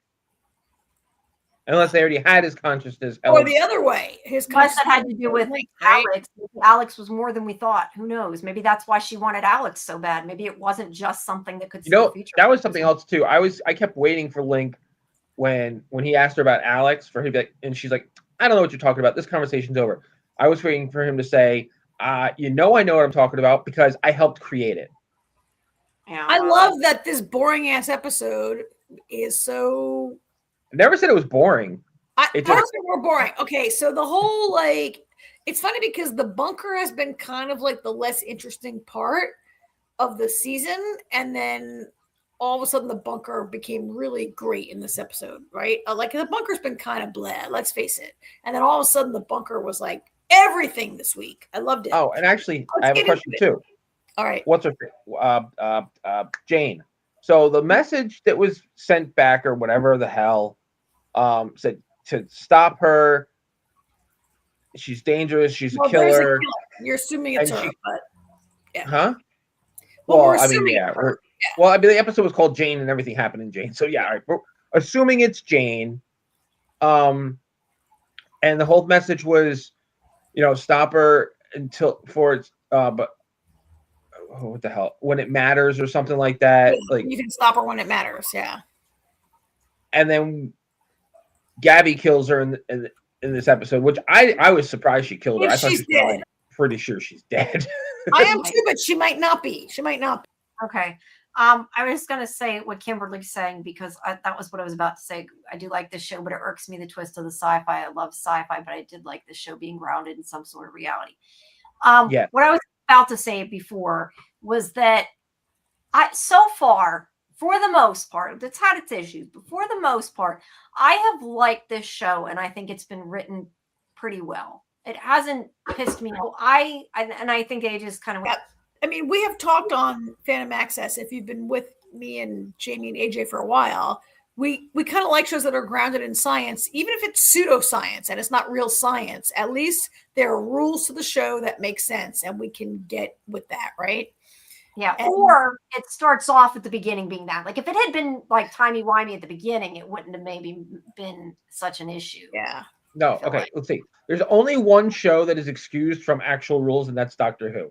Everything else that if we've liked it, it has had a set of rules and stuck to the set of rules. If we didn't like it, it was because it started going off of rules, like jumping from its own rules and breaking. But I guess what I'm saying is that if the sci-fi aspect of time stuff was introduced at the beginning of the show, we might not be saying that. It's because of the fact that it hasn't been that, and it's I'm like all of a still sudden hoping it's not time. I'm I'm still still, I'm still saying if it is time travel, I'm okay with that if it makes sense. This episode, they've got a lot. They got a lot explaining to do. Lucy. I don't know. All right. It's all of a sudden sci-fi was my point. All right, let's jump into it. We've talked all way right. too long about Monarch. There's this whole thing about this is the best part of the episode. Down with the president while he's going around and telling them the different things that they're doing to make the bunker, and he tells them to dumb it down and all that. They're looking at it and seeing how long it's supposed to last and everything. And the main part, I think, is the fact that the president is saying, you know, these kind of things fail not because people don't, not because they don't prepare, but because they're not, like, they don't think bad things are going to happen. It's kind of the way, I'm not saying it the right way, but because of hubris. Yes. Basically. Karen's favorite word. Yeah, it's my favorite word. Yeah. No, I love the beginning because when after he told him to dumb it down, he was like, dumb it down cold further. water. We make it hot water. Like he really just like. It's like, that's what I meant. Yeah. But his whole speech was great, and I think that the most telling part of the entire thing, at the end of it, he gets done giving his monologue, he walks away, and Sinatra says, "Not on my watch." Did she not hear anything he just said? That's exactly how everybody before her has thought. Well, learn from the past, them to repeat it, right? I've heard you. Yes, Jamie. You failed to learn from the past, you're condemned to repeat it? Yes, Jamie, of course. And also, AJ, I heard you say this is the best scene in the whole episode, and I kind of agree with you because we see Cal, he's this pretty face who's so dopey and dumb, but he's really not. He's way smarter than you think. He plays dumb, and then he gives this speech about all the empires that fell because they failed to see what could happen, that everything could go wrong at once, which kind of is happening in Iran right now. He really is smarter than you think, right? And he predicts what's going to happen. Of course, then he sings the final countdown, and then we have to listen to emo final countdown for the whole episode, which made me insane. But real quick, maybe. Oh, sorry, you weren't done. Maybe this is why I was grumpy at this episode, AJ, because I have more questions than I want to, and I'm worried the answers are going to annoy me. Yeah, she said earlier she was grumpy and didn't know why. Yes. And now I'm going to touch on Mr. Fletch here. It is not time travel. She's a story walker. It is different. It's still time travel. It's not time travel. It's not time travel. It's not time travel. It's time travel, but you can't change anything. I still consider it a version. She can view things. She cannot affect things. Yes, that is true. They have that is different. Rules. As long as they keep those rules, okay. Hence the reason she's being called a story walker. Yes, instead of a time travel. Sure.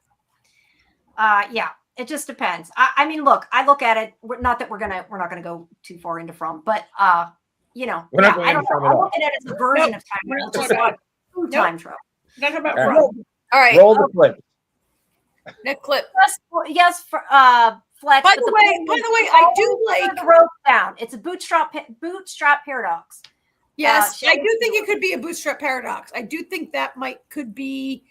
The time travel bothers me, but the bootstrap paradox does seem to be what's happening, right, with Dylan. Yeah, I was talking about this too could be bootstrap paradox. Let's keep talking about this, and that's not a bootstrap paradox. A bootstrap paradox is usually an item or a piece of information. Yes, not people. Could be. I think Dylan could be a bootstrap paradox, but let's move on. He's a person. But let's move on and talk about it later. Anyway. So then we have in the other place in the train yard. Wait, Golden Child saying about the song. I like the final count. Stop. Go talk. All right. He likes this. I won't get started on crappy covers. I hate it. Okay. So anyway, at the train yard, at first they're like, this guy's bad. And then she's like, no, it's my husband. They're like, okay, he's fine. So they let them see each other is basically what that scene is.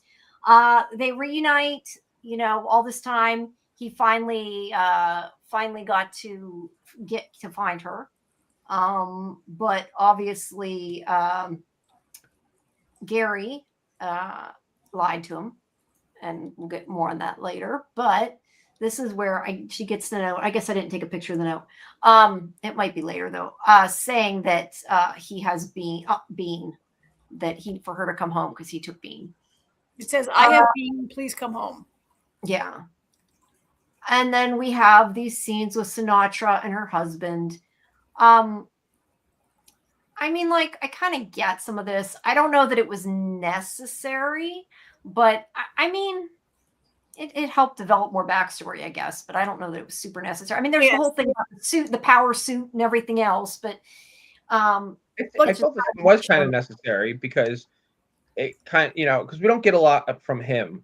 So their conversation about Dylan, I thought was very telling, when she's she's never got, all this is because of Dylan. A lot, her entire everything is because of Dylan, because she's never gotten over the loss of her son. Never. No, and I thought it was kind of over between them, partly because of Dylan. I did too. I thought they were estranged, and well, they're definitely. I don't know about estranged, but they're definitely strained. Their relationship is definitely strained. All strained, yeah. Hey, Dieter, welcome. I also was impressed. I love this closet, and look at all her clothes. I know. When you're building sorry, go ahead. I was gonna say, when you're building a bunker for the end of the world, you like build your personal California closet with all these cashmere sweaters and shit in there, right? Like, she really planned ahead. And then I started thinking, you guys, when I was watching, I was like, so when you go to paradise, you should never gain or lose weight because you have all the clothes you will ever have when you bring down there, right? So don't start getting fat on those cashew cheese fries. Yeah, that's what I was gonna say. Like, she's got this crazy, expensive closet. Look at her closet. It's a Kardashian level closet. They give everybody a set amount of things, and everybody's exactly the same, except she gets this fantastic house. Well, she saves the world. Although she isn't living where the president was living, is she? Maybe no, she has her own house. She has her own house. But either way, she was the billionaire. She gave herself the nice house, I guess. Yeah. But yeah, the idea, I think, to me also the point is that she asked for his advice and then completely ignored his advice because she doesn't listen to him. Was kind of the other honestly, Jamie, if you asked a man for advice what to wear, you might or might not take that advice, right? That is very true. Yes. Or JJ, if you asked your wife or a woman what to wear, you might or might take that advice. Might not. Yeah. Thank you, Dieter. Dieter has gifted a membership. If I can figure out how to give it to somebody, we'll pick somebody randomly who was in the chat tonight to give it to. Cool. But I have to figure out how to do that. But thank you, Dieter. Appreciate it. I just got to figure out how the hell to do it. But it's all good. We'll pick somebody before we disconnect. All right. So these two. It's interesting the husband has been invisible pretty much this season, right? Have we seen him since last season? Yeah, he's there. Yeah, I mean, we've seen more of the family. I mean, think about it. We saw him in the first episode when she comes out of the hospital. Oh yeah. But they're kind of estranged, I thought, and apparently they're a little bit. Anyway, so yeah. And this is really choosing the clothes is about her first day back as being the head woman in charge, right? Like she's coming back. Well, these are the clothes that she was going to wear to go meet with. Oh, right. To meet with Link and his people. And should she wear red? Should she wear something different? Project this, project that. Is this a scene also? All right, we're going to go to the next scene, I think. Jamie? Yeah, I was looking at this, trying to read this while you were doing that. Actually, it sounds like it. Don't research memberships. Just click. No, I'm just saying. I think it gives it to somebody randomly. I might not even have to do anything. Right, I was just going to say that out. Click. Okay. All right. So he definitely ain't been getting any. Yeah, they're not. They've been really not having a great marriage since. Here's Gabby waking up in bed and hearing strange noises. Right. Yes. Yeah, and she thinks she's being followed by Jane. She wakes. She's dreaming that she wakes up and Jane shoots her, and then wakes up. But she is following her around, so there's that. Yeah. But she's being paranoid and has a reason to be. Let's put it that way. Yeah. Okay, so here is more of her research on Alex. It says, what was life like before? She can't remember pop culture, Alex Trebek. Oh, this is just all the stuff she wrote down from Everything she's been saying. which we had seen last episode. Yeah. Who was Alex, all that stuff. So yeah. And about people in the committee. Somebody, Carmen knows Alex, whoever Carmen is. Yeah, Carmen is the maid back at Sam's house. Oh, okay. Okay, I see. If there's nothing there that you really need to, if this is not that, yeah, we don't need to know. You're right. Yeah. Welcome, Robert. Robert Saunders is here. Have not seen you for a bit. All right. So Jane, that's where Jane lets her know that she is there watching her. This is where she's like, do you want to ride to the meeting? And Gabby says no. And Jane says, if you ever need me, I know where you live. Yeah, like really? That was kind of obvious. Yeah. She's like, I will kill you. All right. So then we have Presley and Hadley, right? Hadley? That's sure, why not? Where this is where they are looking at the computer, trying to find out where the prisoners are being held. Hadley believed her really quickly. We kind of talked about this before. Like she just believed everything that she said, and disbelieved her mother really easily. But at any rate, they're trying to figure it out, and she has access to the computer and stuff, so she thinks she can get them down there, which she does. So this bothered me a little bit. Go back. Well, it's a little bit Deus Ex Machina that this kid, we've never seen this kid really before, like 2 episodes ago, right? I mean, we saw her last season when she was a little tiny kid or whatever, but the idea that she would sort of betray her mother and help Presley is not. I said it last week. Established. You did say it last week. You said it's ridiculous. It's not established. It's not. Now, we only had a few episodes this season. They haven't spent the time making us think why this kid is mad at her mother enough that she would like really go against her mother and undermine her in this way, right? It's not. This is unearned. It's fine. The show we're watching is not. You know what it is? It's you know why? Because it's 8 episodes. Yeah, that's why. Sometimes things moving along quickly is a good thing. Sometimes not so much. Yeah, and in this case, not so much, because it just makes no sense that this kid would be like, yeah, let me help you undermine my mother, who I think is horrible for locking people up down under the ground, right? It's not. It just kind of happens because the show needs it to happen. Yeah. That's fair. All right. So then we go down to, whoops, I still got Monarch open. I wonder why I wasn't closing my window. And we go down to the prison and we see, I lost my thing. We see Robinson and the president. Jeremy and Anders. And Anders, yes. It's really very helpful that this prison appears to have almost no guards except for the 2 that Robinson. Well, they're not in the prison anymore. They're down below. Oh, now they're out. Yeah, now they're out. They're in the tunnels. Backup areas. Yeah, but they're still not out yet. Hello, OG Bloodline. Welcome. Yeah, they're getting there, but they haven't escaped yet. You're right.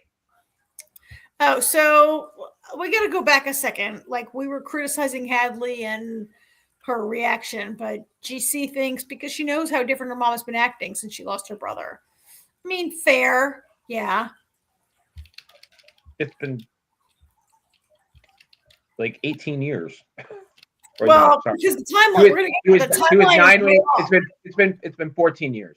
Because he was 9 when he, but really not. It's been the 17 years off, but let's move on. It's been 17 years, because if he was 9 when he died, and they said in this episode that he would have been 26 today. Yeah, but in all the family photos, he and his sister are much closer in age, so it doesn't make sense. It's. Let's just move on and talk about that later. Wait, say that again. Just keep going. Just keep going. Let's say he's the president's son, not Jeremy. He's talking about Dylan. Let's keep going. Oh, okay. That makes more sense. We were talking about Jeremy. We were talking about Golden Child. Comment. Oh, I can't talk. I'm getting confused. Okay. Anyway, So then we go back to the group. There's the girl with the pearl earring or whatever paintings.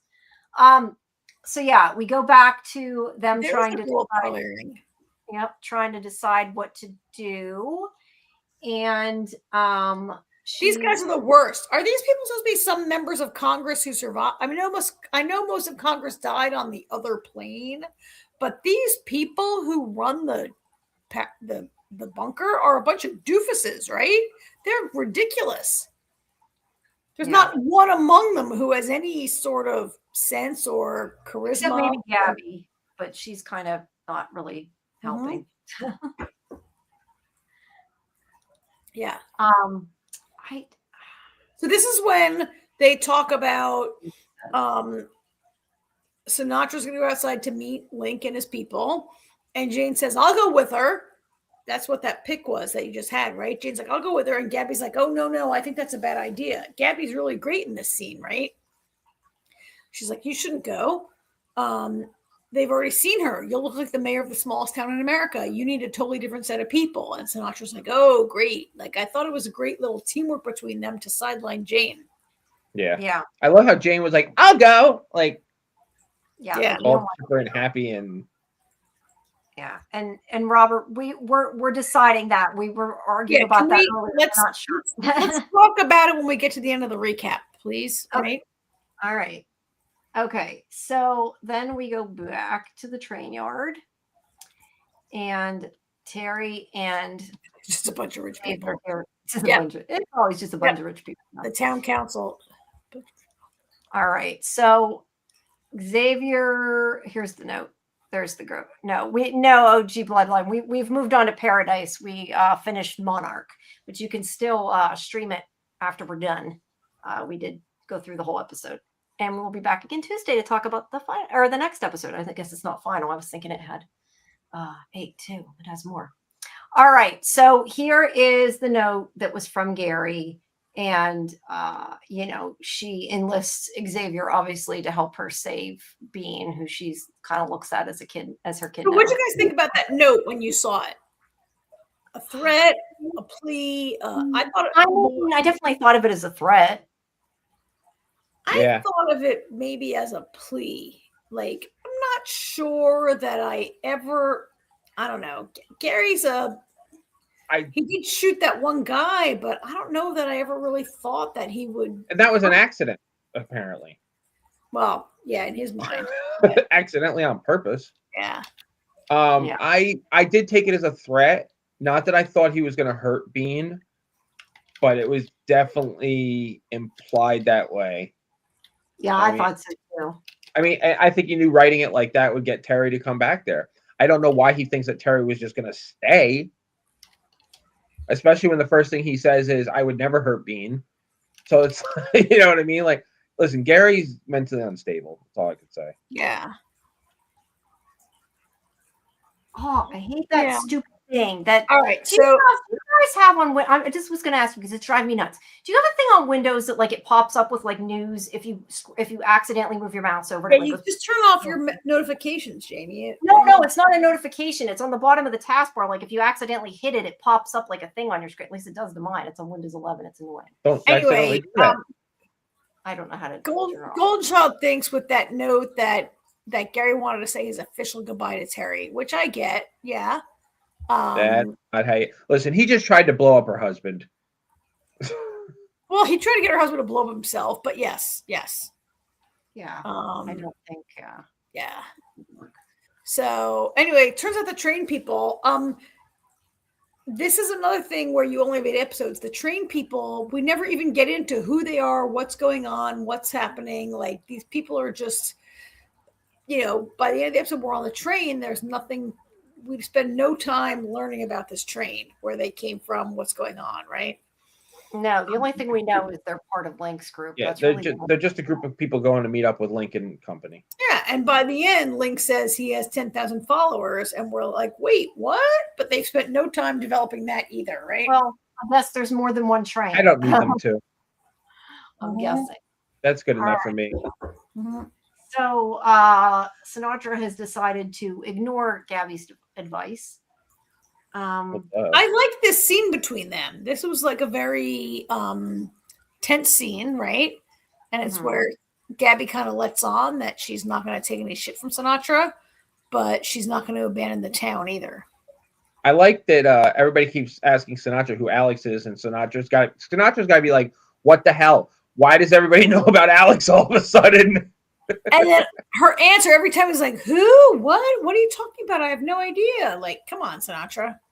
Right? Golden Child said he meant 10,000 followers on Instagram. Oh, yeah. All right. So yeah, they're not getting along. And there is I forget who's following her. Jane, right? Isn't that Jane? I guess. Yeah, Jane. I mean, the whole Jane thing really. Anyway, yeah, she's going after her, it seems like. All right. So they're still looking, trying to get in the underground. They're still trying to get out.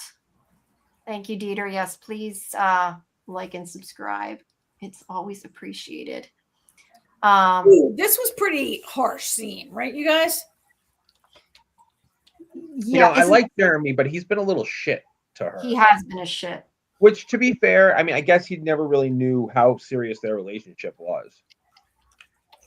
Well, I mean, I guess if your father was having an affair with a woman, like so in reality, Cal and his wife were estranged. He was in love with Robinson. They were having an affair. He hoped to eventually leave office, get divorced, be with Robinson. You would never tell your that. Like, I know he doesn't know that, right? You wouldn't tell your child that. Yeah. But Jeremy is, I mean, he's pretty mean. He's like, yeah, he's being intentionally cruel. Yeah. Robinson's like, oh, your father talked about you. He loved you. Really? He never mentioned you. To be fair, I could understand a teenage kid knowing that their father was cheating on their mother, being mad at the person that he was cheating with. Now, hold on a second. I'm not saying it's her fault. I'm saying I can understand. Right. No. What I'm saying, hold on a second, because his parents weren't together. His mother and him lived in a separate house. I forgot they were separated. But still, I guess I'm saying I could still understand a teenage boy. I mean, he's a teenager blaming her because he probably blames her and thinks they're the reason they separated. I mean, he could think that too. He really doesn't know. Yeah, I mean, his parents lived in separate houses. But we know his mother said, I left your father because he cheated on me. And we don't know. Right, but also this person just saved your life and is going to save your life more, and so it's not the right time to be a dick. Except that you're a 17-year-old teenager, right? That's the point. Was my point. Yeah. All right. I think it's not in this scene. Is it later where Robinson's like, "Look, your father hurt me a lot, but he was never mean on purpose." Yeah. I mean, she gets Jeremy hard later. Yeah. And then I think he kind of realizes it maybe. Yeah, he did apologize at their end. You're right. But he's still a dumb teenager was my point with all that. He's still a teen. But being a teenager is not a complete being a teenager is not a get out of jail free card for not. Being mean and cruel to people. Yeah. No, it's not. I guess I'm just saying it's not super surprising because he's a teenager is more what I'm saying. Not that he should get I don't think it has anything to do with being a teenager. It's just who he is. Yeah. And he was raised, his father was a callow person. And his grandfather was a jackass. Yeah. True. All right. So here they're trekking to, first they're talking about being back, but they do head over to see Gary pretty soon. And then here is Sinatra, who is heading out regardless of what anybody says. And there is Link. And he's like, I want my apple pie. No, I don't remember exactly what they say, but they go on Air Force One to have their discussion. Which I thought was kind of cool that they went on Air Force One. So go on Air Force One, right? So I've read some thoughts online about this this piece of apple pie, which had an outsized role in the episode, right? The pie was talked about, shown a lot of shots of it. It was annoying, but I've read a lot of comments online where people are like, oh yeah, Link ordered the pie because he wanted to see do they have milk? Do they have butter? Do they have apples? Do they have like Yeah. did eating the pie give him a lot of information? And he does in this episode say like, oh, I know now you have orchards. Now you have artificial lighting. I know you have dairy. I know you have this. I know you have that. But I wonder, did he really care? I mean, he was after Alex. He wasn't after that information. Was that more of was he? Information is power. But that's why I said, was it more a power play asking for that because he knew she'd think that? More so. I mean, you could have Alex and still have a shitty environment. We don't know what Alex even is. So why would Alex be related to having a very extravagant like life down there? We don't even know what Alex is. Right. I guess I'm just saying, did he really care about the apple pie, or did he do it to piss her off? Was more what I was saying. I know. I feel the apple pie completely served the purpose that he wanted. He was gaining information. It was intelligence. The piece of pie was intelligence, you think, right? Like, yes. He learned about all the things that it takes. You know what the funny thing though is? I kept waiting for him to pass out. Like I kept expecting the apple pie to be drunk. I know, I did too, actually. Yeah. I'm not sure why, but yeah, I thought that too. Yeah. All right. So they go into Air Force One. And then first we go back to Xavier and Terry. We see that a little bit. She's like, don't kill him. He's like, I'm not going to take a chance and let you get hurt again. Something like that, to that effect. And they kind of argue a bit about it. And that it's pretty much back and forth between these two scenes. And that's all that is for a little bit. It's not really anything important, unless I'm forgetting something, in which case. No. All right. So back on Air Force One, he eats the pie. And this is where he says he wants a nuclear reactor. And she's like, no, what do you really want? Like, she knows he's still bullshitting her. And eventually he does say Alex. And she's like, well, then I guess we're done. Well, what you guys think of? There's part of this conversation that is Darth Vader, Luke Skywalker, right? Like Link basically says, like, you are Darth Vader, right? To Sam. Is that, you said that, and I don't think you're thinking all the way through. That's like actually really interesting when you said that. Because Darth Vader is ultimately the father of Luke Skywalker. Yeah. Okay, I didn't know if you meant it for that reason, or you were going up or something. No, I mean, I didn't read initially when I watched this. This is like the father-son kind of thing, but then it comes around to it eventually, right? Really, yeah, that was what it is. Yeah. But she's really his mother, so which is interesting. All right, so more about Gary here. And then Terry does get the kid back, sends him out. And she's like, did anybody feel a little sorry for Gary in this moment? Yeah. Nope. A little bit. And he didn't care. I think he expected to die. Look, I did feel bad for him. I mean, what he did was wrong, and I shouldn't feel bad for him, but that doesn't mean I didn't feel bad for him a little bit. But Terry knew that she could save him and he didn't have to die. And I mean, that was kind of the point. Yeah. I was able to feel a little bit better about Gary in the end, that he was less of a, I mean, this is hard to say. I want to say that he came out to be less of a stalker because he did kill Ravi, right? So that was a very terrible thing. But in the end, he just lets her go. In the end, she wants to go, he lets her go. And, he had no choice. Because Xavier would have killed him? Is that why he had no choice, AJ? Yes, that is why he had no choice, because Xavier would have killed him. I guess. I mean, and I don't feel. Sorry, finish your thought. I guess my mind is skewed by so many shows that I've seen where the guy fights and is shot in the end, right? Like, there's been 1 million episodes of Law and Order or a million movies where the stalker boyfriend is killed in the end. And he, like, I kind of liked that Terry diffused him with a hug, and she's like, no, it'll be okay. It'll be okay. And like, she gave him a little love that diffused him and let them go. I mean, she and Xavier are two very, what they've been through in 2 years has made two very different people. Like, Xavier's like, let me shoot him. And Terry's like, let me hug him. I feel like we haven't seen it, but I feel like that's always been their relationship. Yes, I think you're right. I think you're probably right. Yeah. But yeah, no, I don't. To answer your question, I don't feel bad for Gary at all. He shot his best friend. Yes. By accident. For unrequited love. It's not like I don't know that it was exactly by accident. I don't think no. I keep saying that because he tells Terry he did it by accident.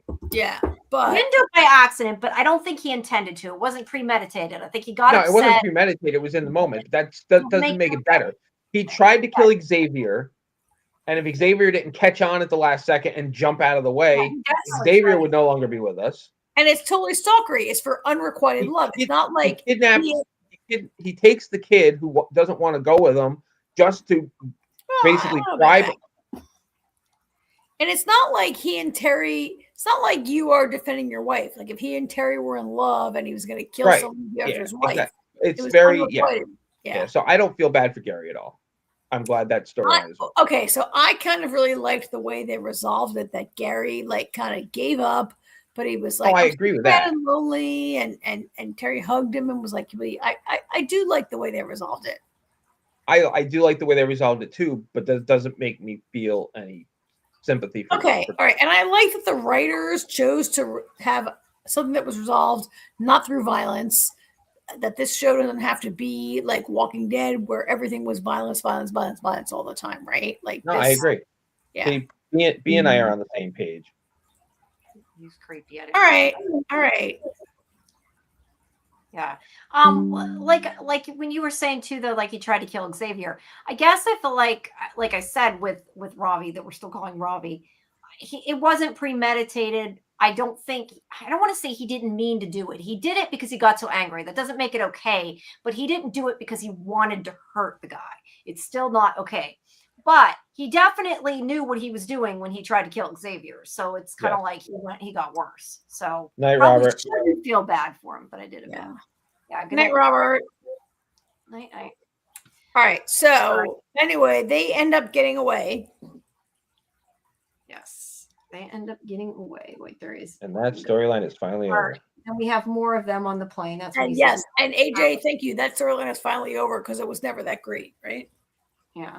It was interesting first, but it just like that must have been her searching for Alex, I guess. Still. Oh no, she's looking through a list of everybody named Alex here. Oh, that was there. Okay. There's a lot of Alexes in Paradise. Many Alexes in Paradise. Well, Alex is a somewhat common name, so that's not super surprising. But she's not finding what she's looking for. Okay, then we have Jane, who is watching Robinson, which we already knew. Yeah. No, she's not watching Robinson. She's watching Gabby. She's watching Gabby. I meant Gabby. I said Robinson. I meant Gabby. Okay, Robinson is down still trying to escape the prison. And they are going. No, they've already escaped the prison. They're in the tunnels. They haven't escaped the compound, or they haven't escaped the paradise. Well, they haven't achieved their goal of opening the doors. Right. The idea is they're going to open the doors. Now, I said before, whenever they were doing this, I automatically thought about the fact that these other people are trying to come in.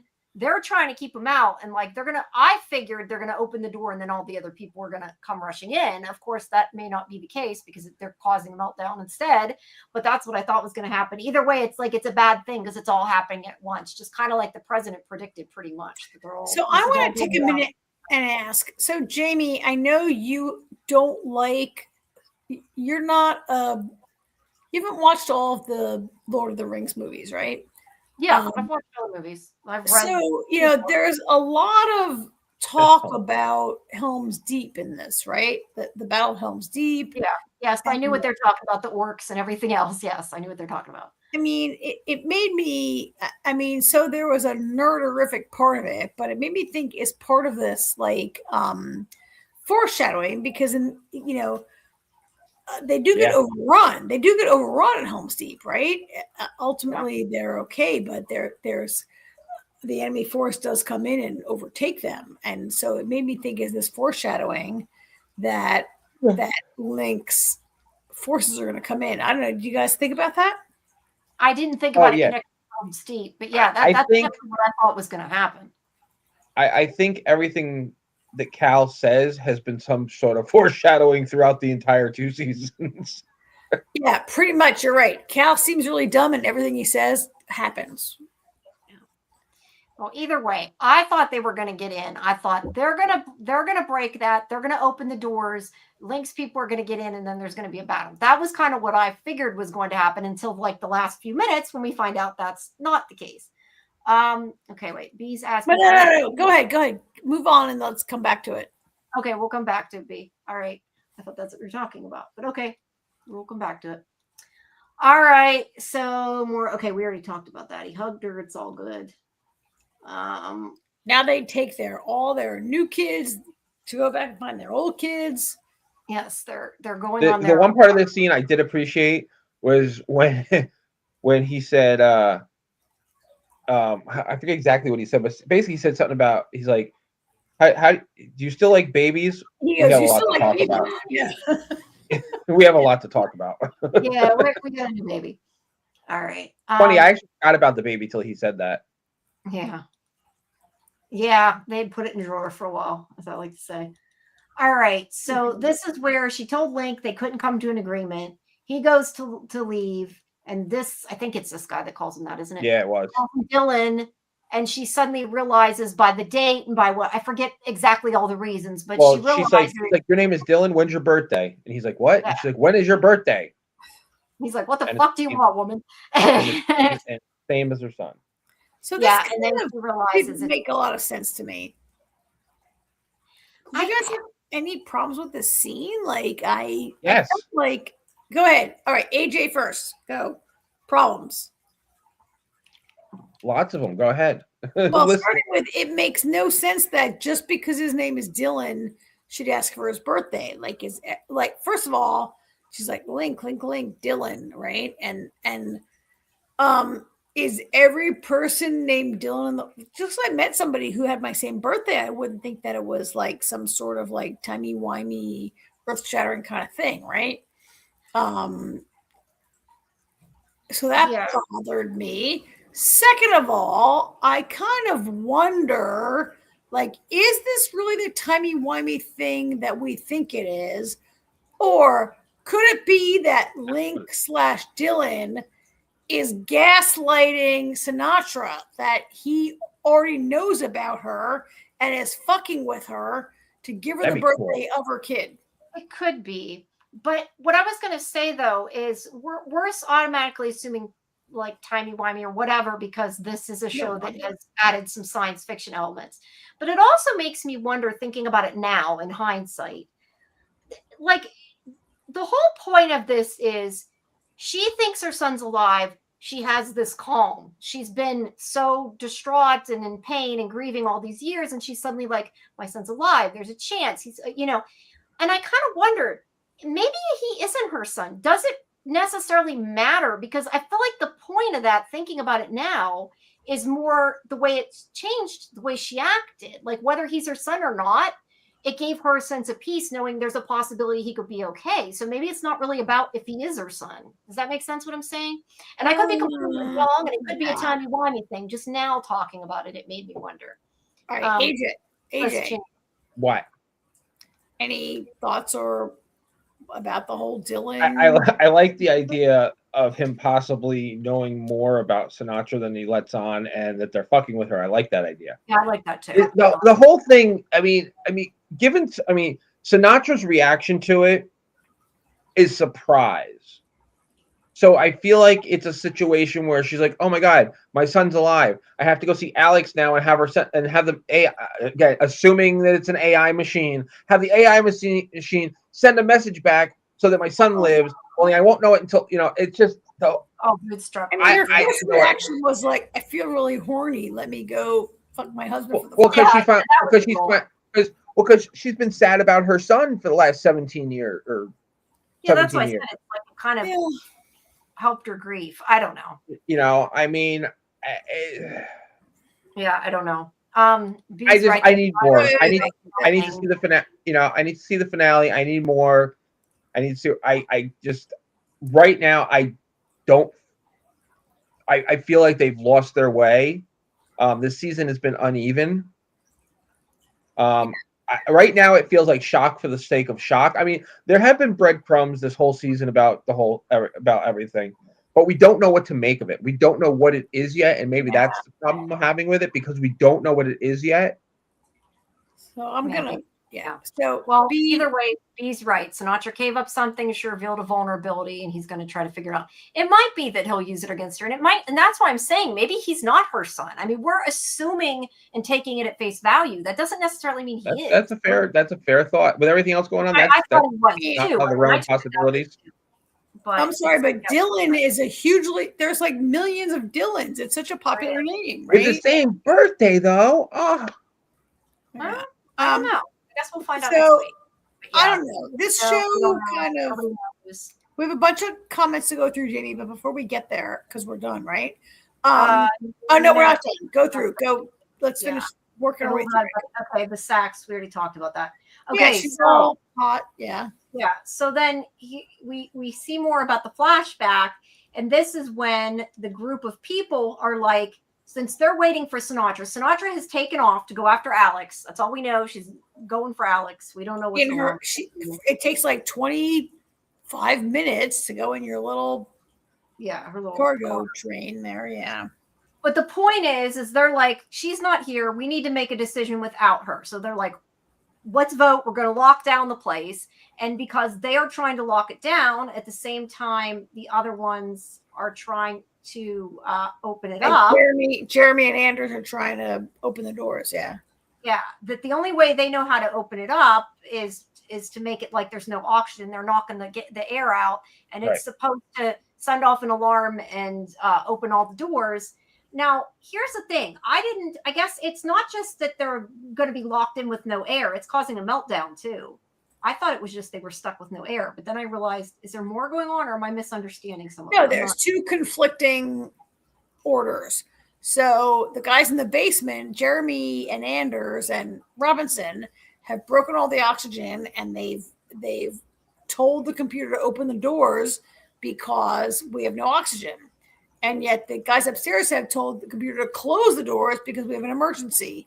And the computer's like, open, close, open. The computer's having like a brain meltdown. The computer's like, open, close, open, close, open, close. What do I do? What do I do? Right? Which is exactly what Cal predicted in the opening scene. Yep. So we don't know what's going to happen. I mean, I think the doors are going to be stuck open and like those guys will get in, right? I don't really know, but I think it's going to be more complicated than that. Yeah, I don't know. A whole bunch of other stuff.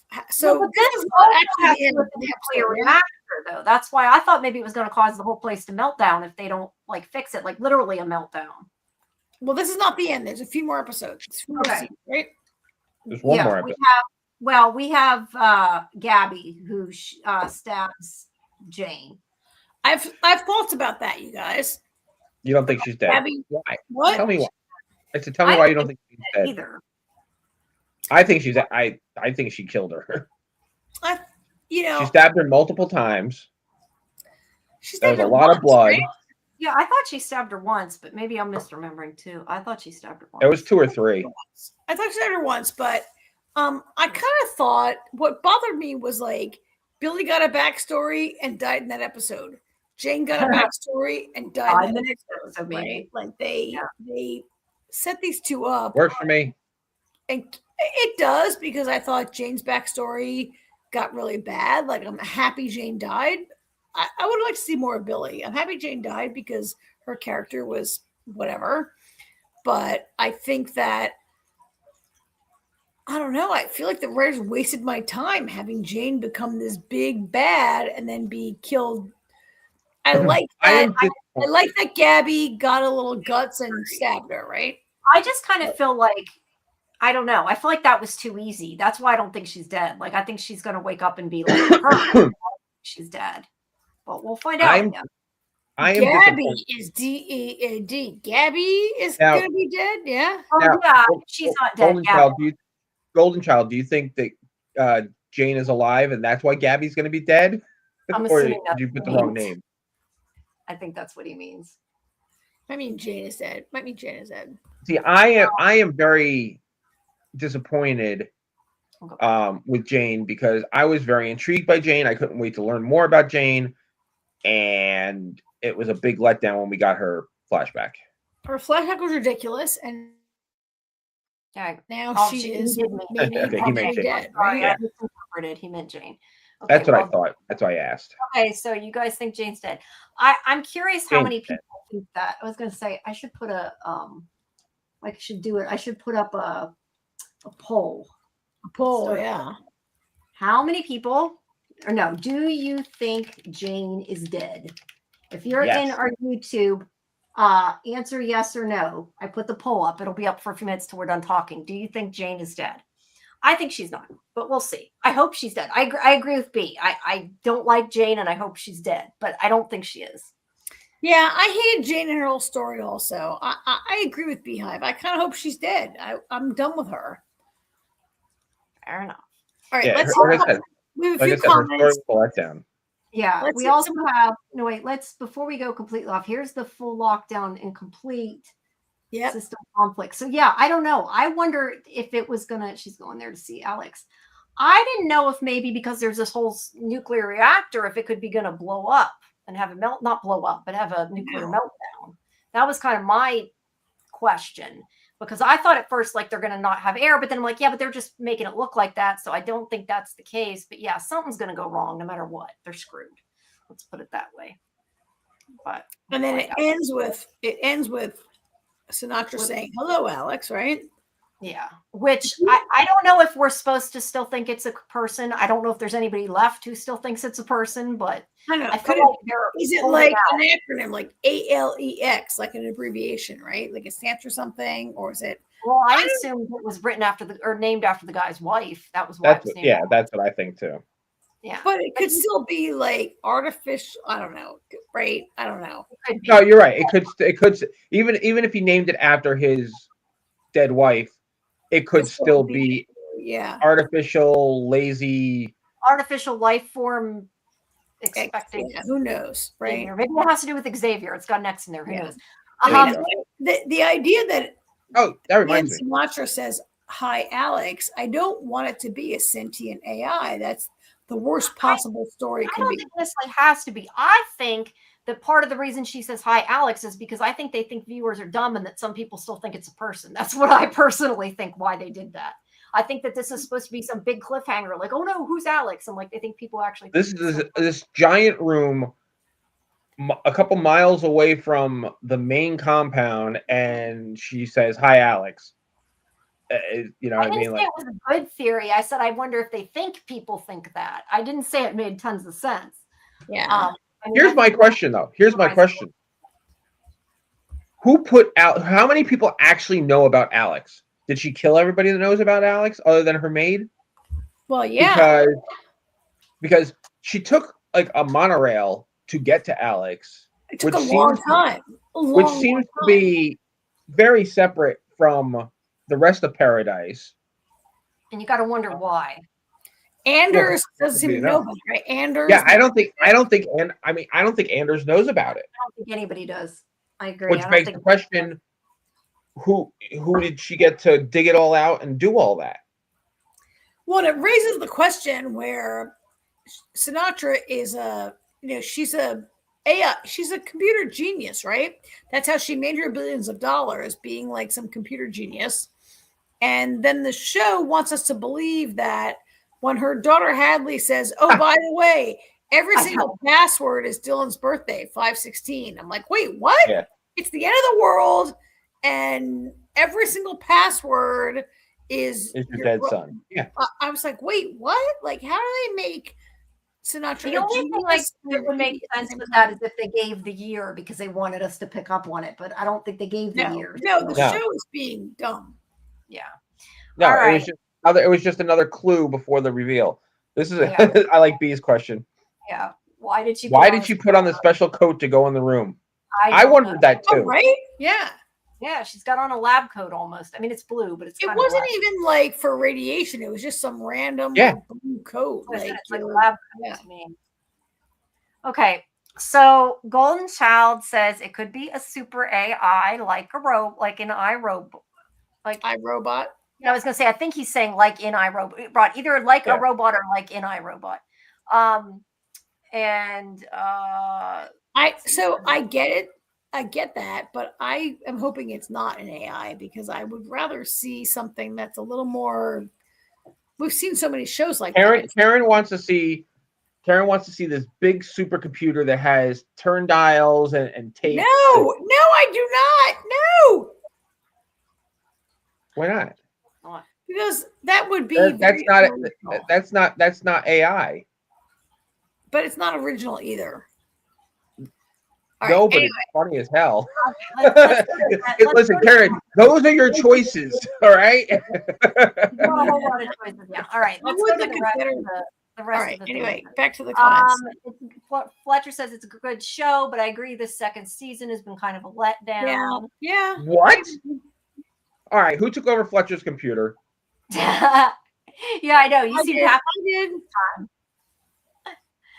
I don't know. Well, I'm giving them the benefit of the doubt till the next episode. That's all I got to say. Robert had said, I heard there's time travel always. Will Sinatra try to go back in time and stop her son from dying? I heard there's time travel in the second season. Earlier, she could send the note back in time. Listen, until we know what Alex is and what Alex does, it's just... We don't know. I know. Let's wait till Monday. So the idea that Link is the same Dylan, the older Dylan, is a little I mean, that's where HI's think about the bootstrap paradox, where does Sinatra, by seeing him, do something that goes back in time to make Alex live, right? Like, is she got something? Yeah, I understand where you're going with it, but that's not a bootstrap paradox. Isn't a thing, and not a person. I didn't know it had to be a thing. I thought it was just like something. Like the compass on Lost is a bootstrap paradox. Okay, where somebody gives somebody, and that's how they get it in the past and get in the future. Yeah. That's a bootstrap paradox. I'm thinking of Doctor Who, but I guess they were talking. Don't think of Doctor Who. No, I mean when he was explaining a bootstrap paradox. But I don't know. See, I didn't think a bootstrap paradox had to be a thing. I thought it was just like the chicken and the egg type thing. Was like bootstrap paradox. I mean, it is a chicken or an egg type thing, but it can't be a person. I don't know. That I had not heard of. But what I was saying earlier was I was just saying when I think it was Fletcher was saying that. I was just saying, to me, the rope from is a bootstrap paradox. I mean, she threw down. Well, we don't know anything about that yet. No, we don't. No, but I'm saying she threw it down because like it had already happened. Right. I guess it's not really bootstrap. That's not really what's happening. Another discussion in about a month. Yeah. So I would say, in regard to Robert's question, like, I heard there's time travel in second season. Is that correct? I'm not sure it's time travel. Is Sinatra trying to go back in time and stop her son from dying? Maybe. Is she trying to stop the world from ending? Maybe. We just don't know yet, right? Well, I mean, in this, I don't know. It's just, if Sinatra's going to do something to try and stop her son from dying, that's already the effect. That's the effect, putting the effect before the cause. Yeah. Right. Yeah. Some of this we already went past. Kimberly had said that it was a good point about Lord of the Rings. We already went past that. B before had said, I kept thinking about the baby. I was worried Gary was going to try to kidnap the baby too. I had not thought of that. That actually, I didn't either, because I forgot about the baby until Xavier said something. Nothing. The baby just came and then went. The baby's a nothing. Now, baby's so annoying. He had said, I was confused as to what exactly opening doors was going to do for them. By the time anyone in the bunker catches on, Wynton Sinatra and all the Doofus Brigade have figured out how to close it.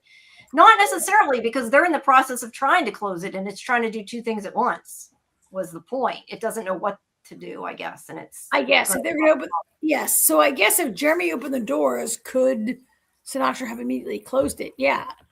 Jeremy's plan might be faulty. Jeremy's plan might be faulty, except for right now, he chose the correct moment. Right? Yeah, because Sinatra isn't there and everybody else is busy trying to shut the place down. It's going to cause a problem. All right. Let's see. What else? I wanted to answer. Hold on. Go ahead. Okay, he's moving. B wants to know if Kirk's eyeglasses in Star Trek 4 is a bootstrap paradox. Yes, that is a bootstrap paradox. Because they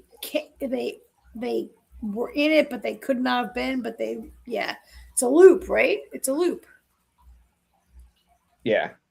His glasses. Yeah, when they go back to 86, the one are the same ones that were gifted to him by McCoy in the future. Yeah, it's like when you only have something because you knew you had it. See, that's why I said I didn't think it had to be a person. I thought even like in Harry Potter, like the Patronus, I thought was like a bootstrap parrot. Like that, I looked at it like that. I've never heard it had to be a thing. But like, if in this show, if like your dead son makes you decide to create a way to bring back your son so he's alive, but because of what you're doing might make you like this could be circular, but maybe not a bootstrap. But I get it. But I think that it could be.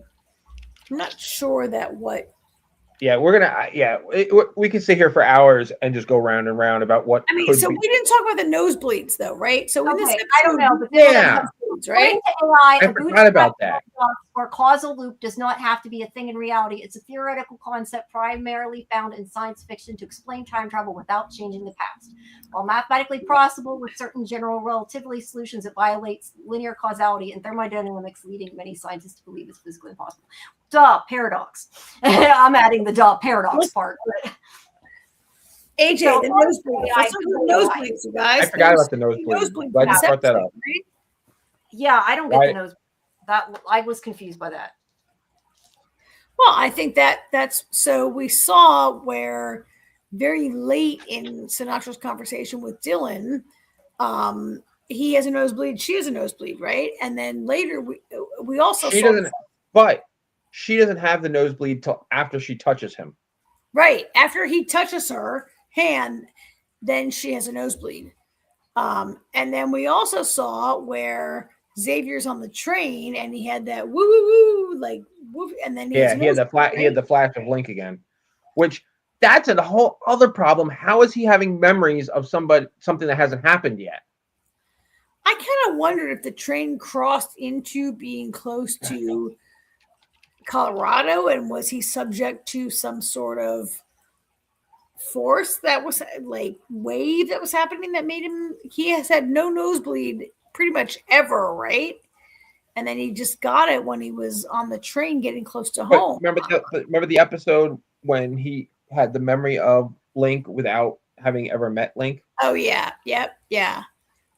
Like that's what I'm saying. And then he just had a flash of Link right before his nosebleed. Yep. Which I think kind of had. I mean, they could be going in a direction of if it is something to do with time travel or changing history some way, shape, or form, that it's because it shouldn't be happening, which is what's causing these nosebleeds. These people are involved in this woo-woo. That again, I gotta wait till Monday. I was feeling more like time dilation versus time travel, but time dilation doesn't really work that much. Yeah, for this, I don't know. I'm not confident in these writers that they can write this kind of high concept show, right? These are, I don't know. We're gonna have to. We just gotta wait. Yeah. All right, we got one more. Next week is the season finale, right? So we gotta wait and see. Yep. And not only that, but next week we have Daredevil and For All Mankind to add to our slate. Oh yes, I'm so excited about both of those. Okay, let's go through the last few of these. Maybe Sinatra already did Chinese. Right. So we're not done yet. She figured out that it worked. It's possible.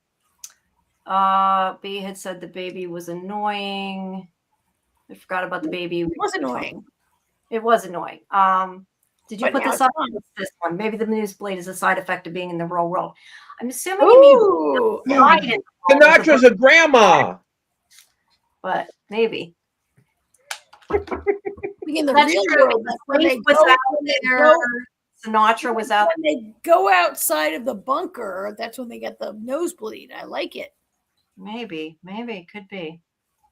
Didn't Billy though kill that guy before they went in the bunker though? Yeah, Billy killed that guy before he went in the bunker. Well, he killed Phil from Floss, who was the owner of the company. Yeah, but that was before the bunker. So yeah. I don't know. Yeah, I'm just saying. I don't know. All right. Well, either way, we don't know. We'll have to wait and see. So yeah, either way, yeah, I don't know. I'm giving it the benefit of the doubt until I see if it sucks or not. How's that?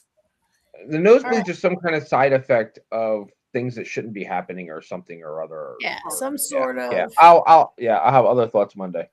I can't. Yeah. I'm hurting Okay. I'm hurting my All right. brain. Yeah, don't hurt your brain too much.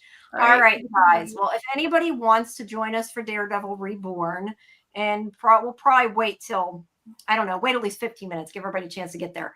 But we're going to watch the premiere in our Discord. So if you want to watch it with us, please join us. And I'll start the event so we can all watch it. And like I said, don't forget on March 30th at 7:30 p.m. Eastern, and I will put all this up. We have Axel Whitehead for Spotlight on Marvel's Agents of S.H.I.E.L.D. We do have From People Come that I'm going to be announcing soon, but I'm going to first put it in a short to the members of this YouTube, at least release one of them. What else? I feel like there was somebody. Oh, and we might be getting somebody from Daredevil, but that I don't know yet. We'll wait and see. All right. Well, everybody, have a good night. Please like the video. Night all. My vision. It's always appreciated. So yeah, and congrats to Fletcher for winning the membership, and thank you for Dieter for supplying that. Yeah. I had missed that he won it, and then I saw they were talking about it. So that's awesome. All right, guys, have a good night, and we will see you soon. Bye. Night. Night.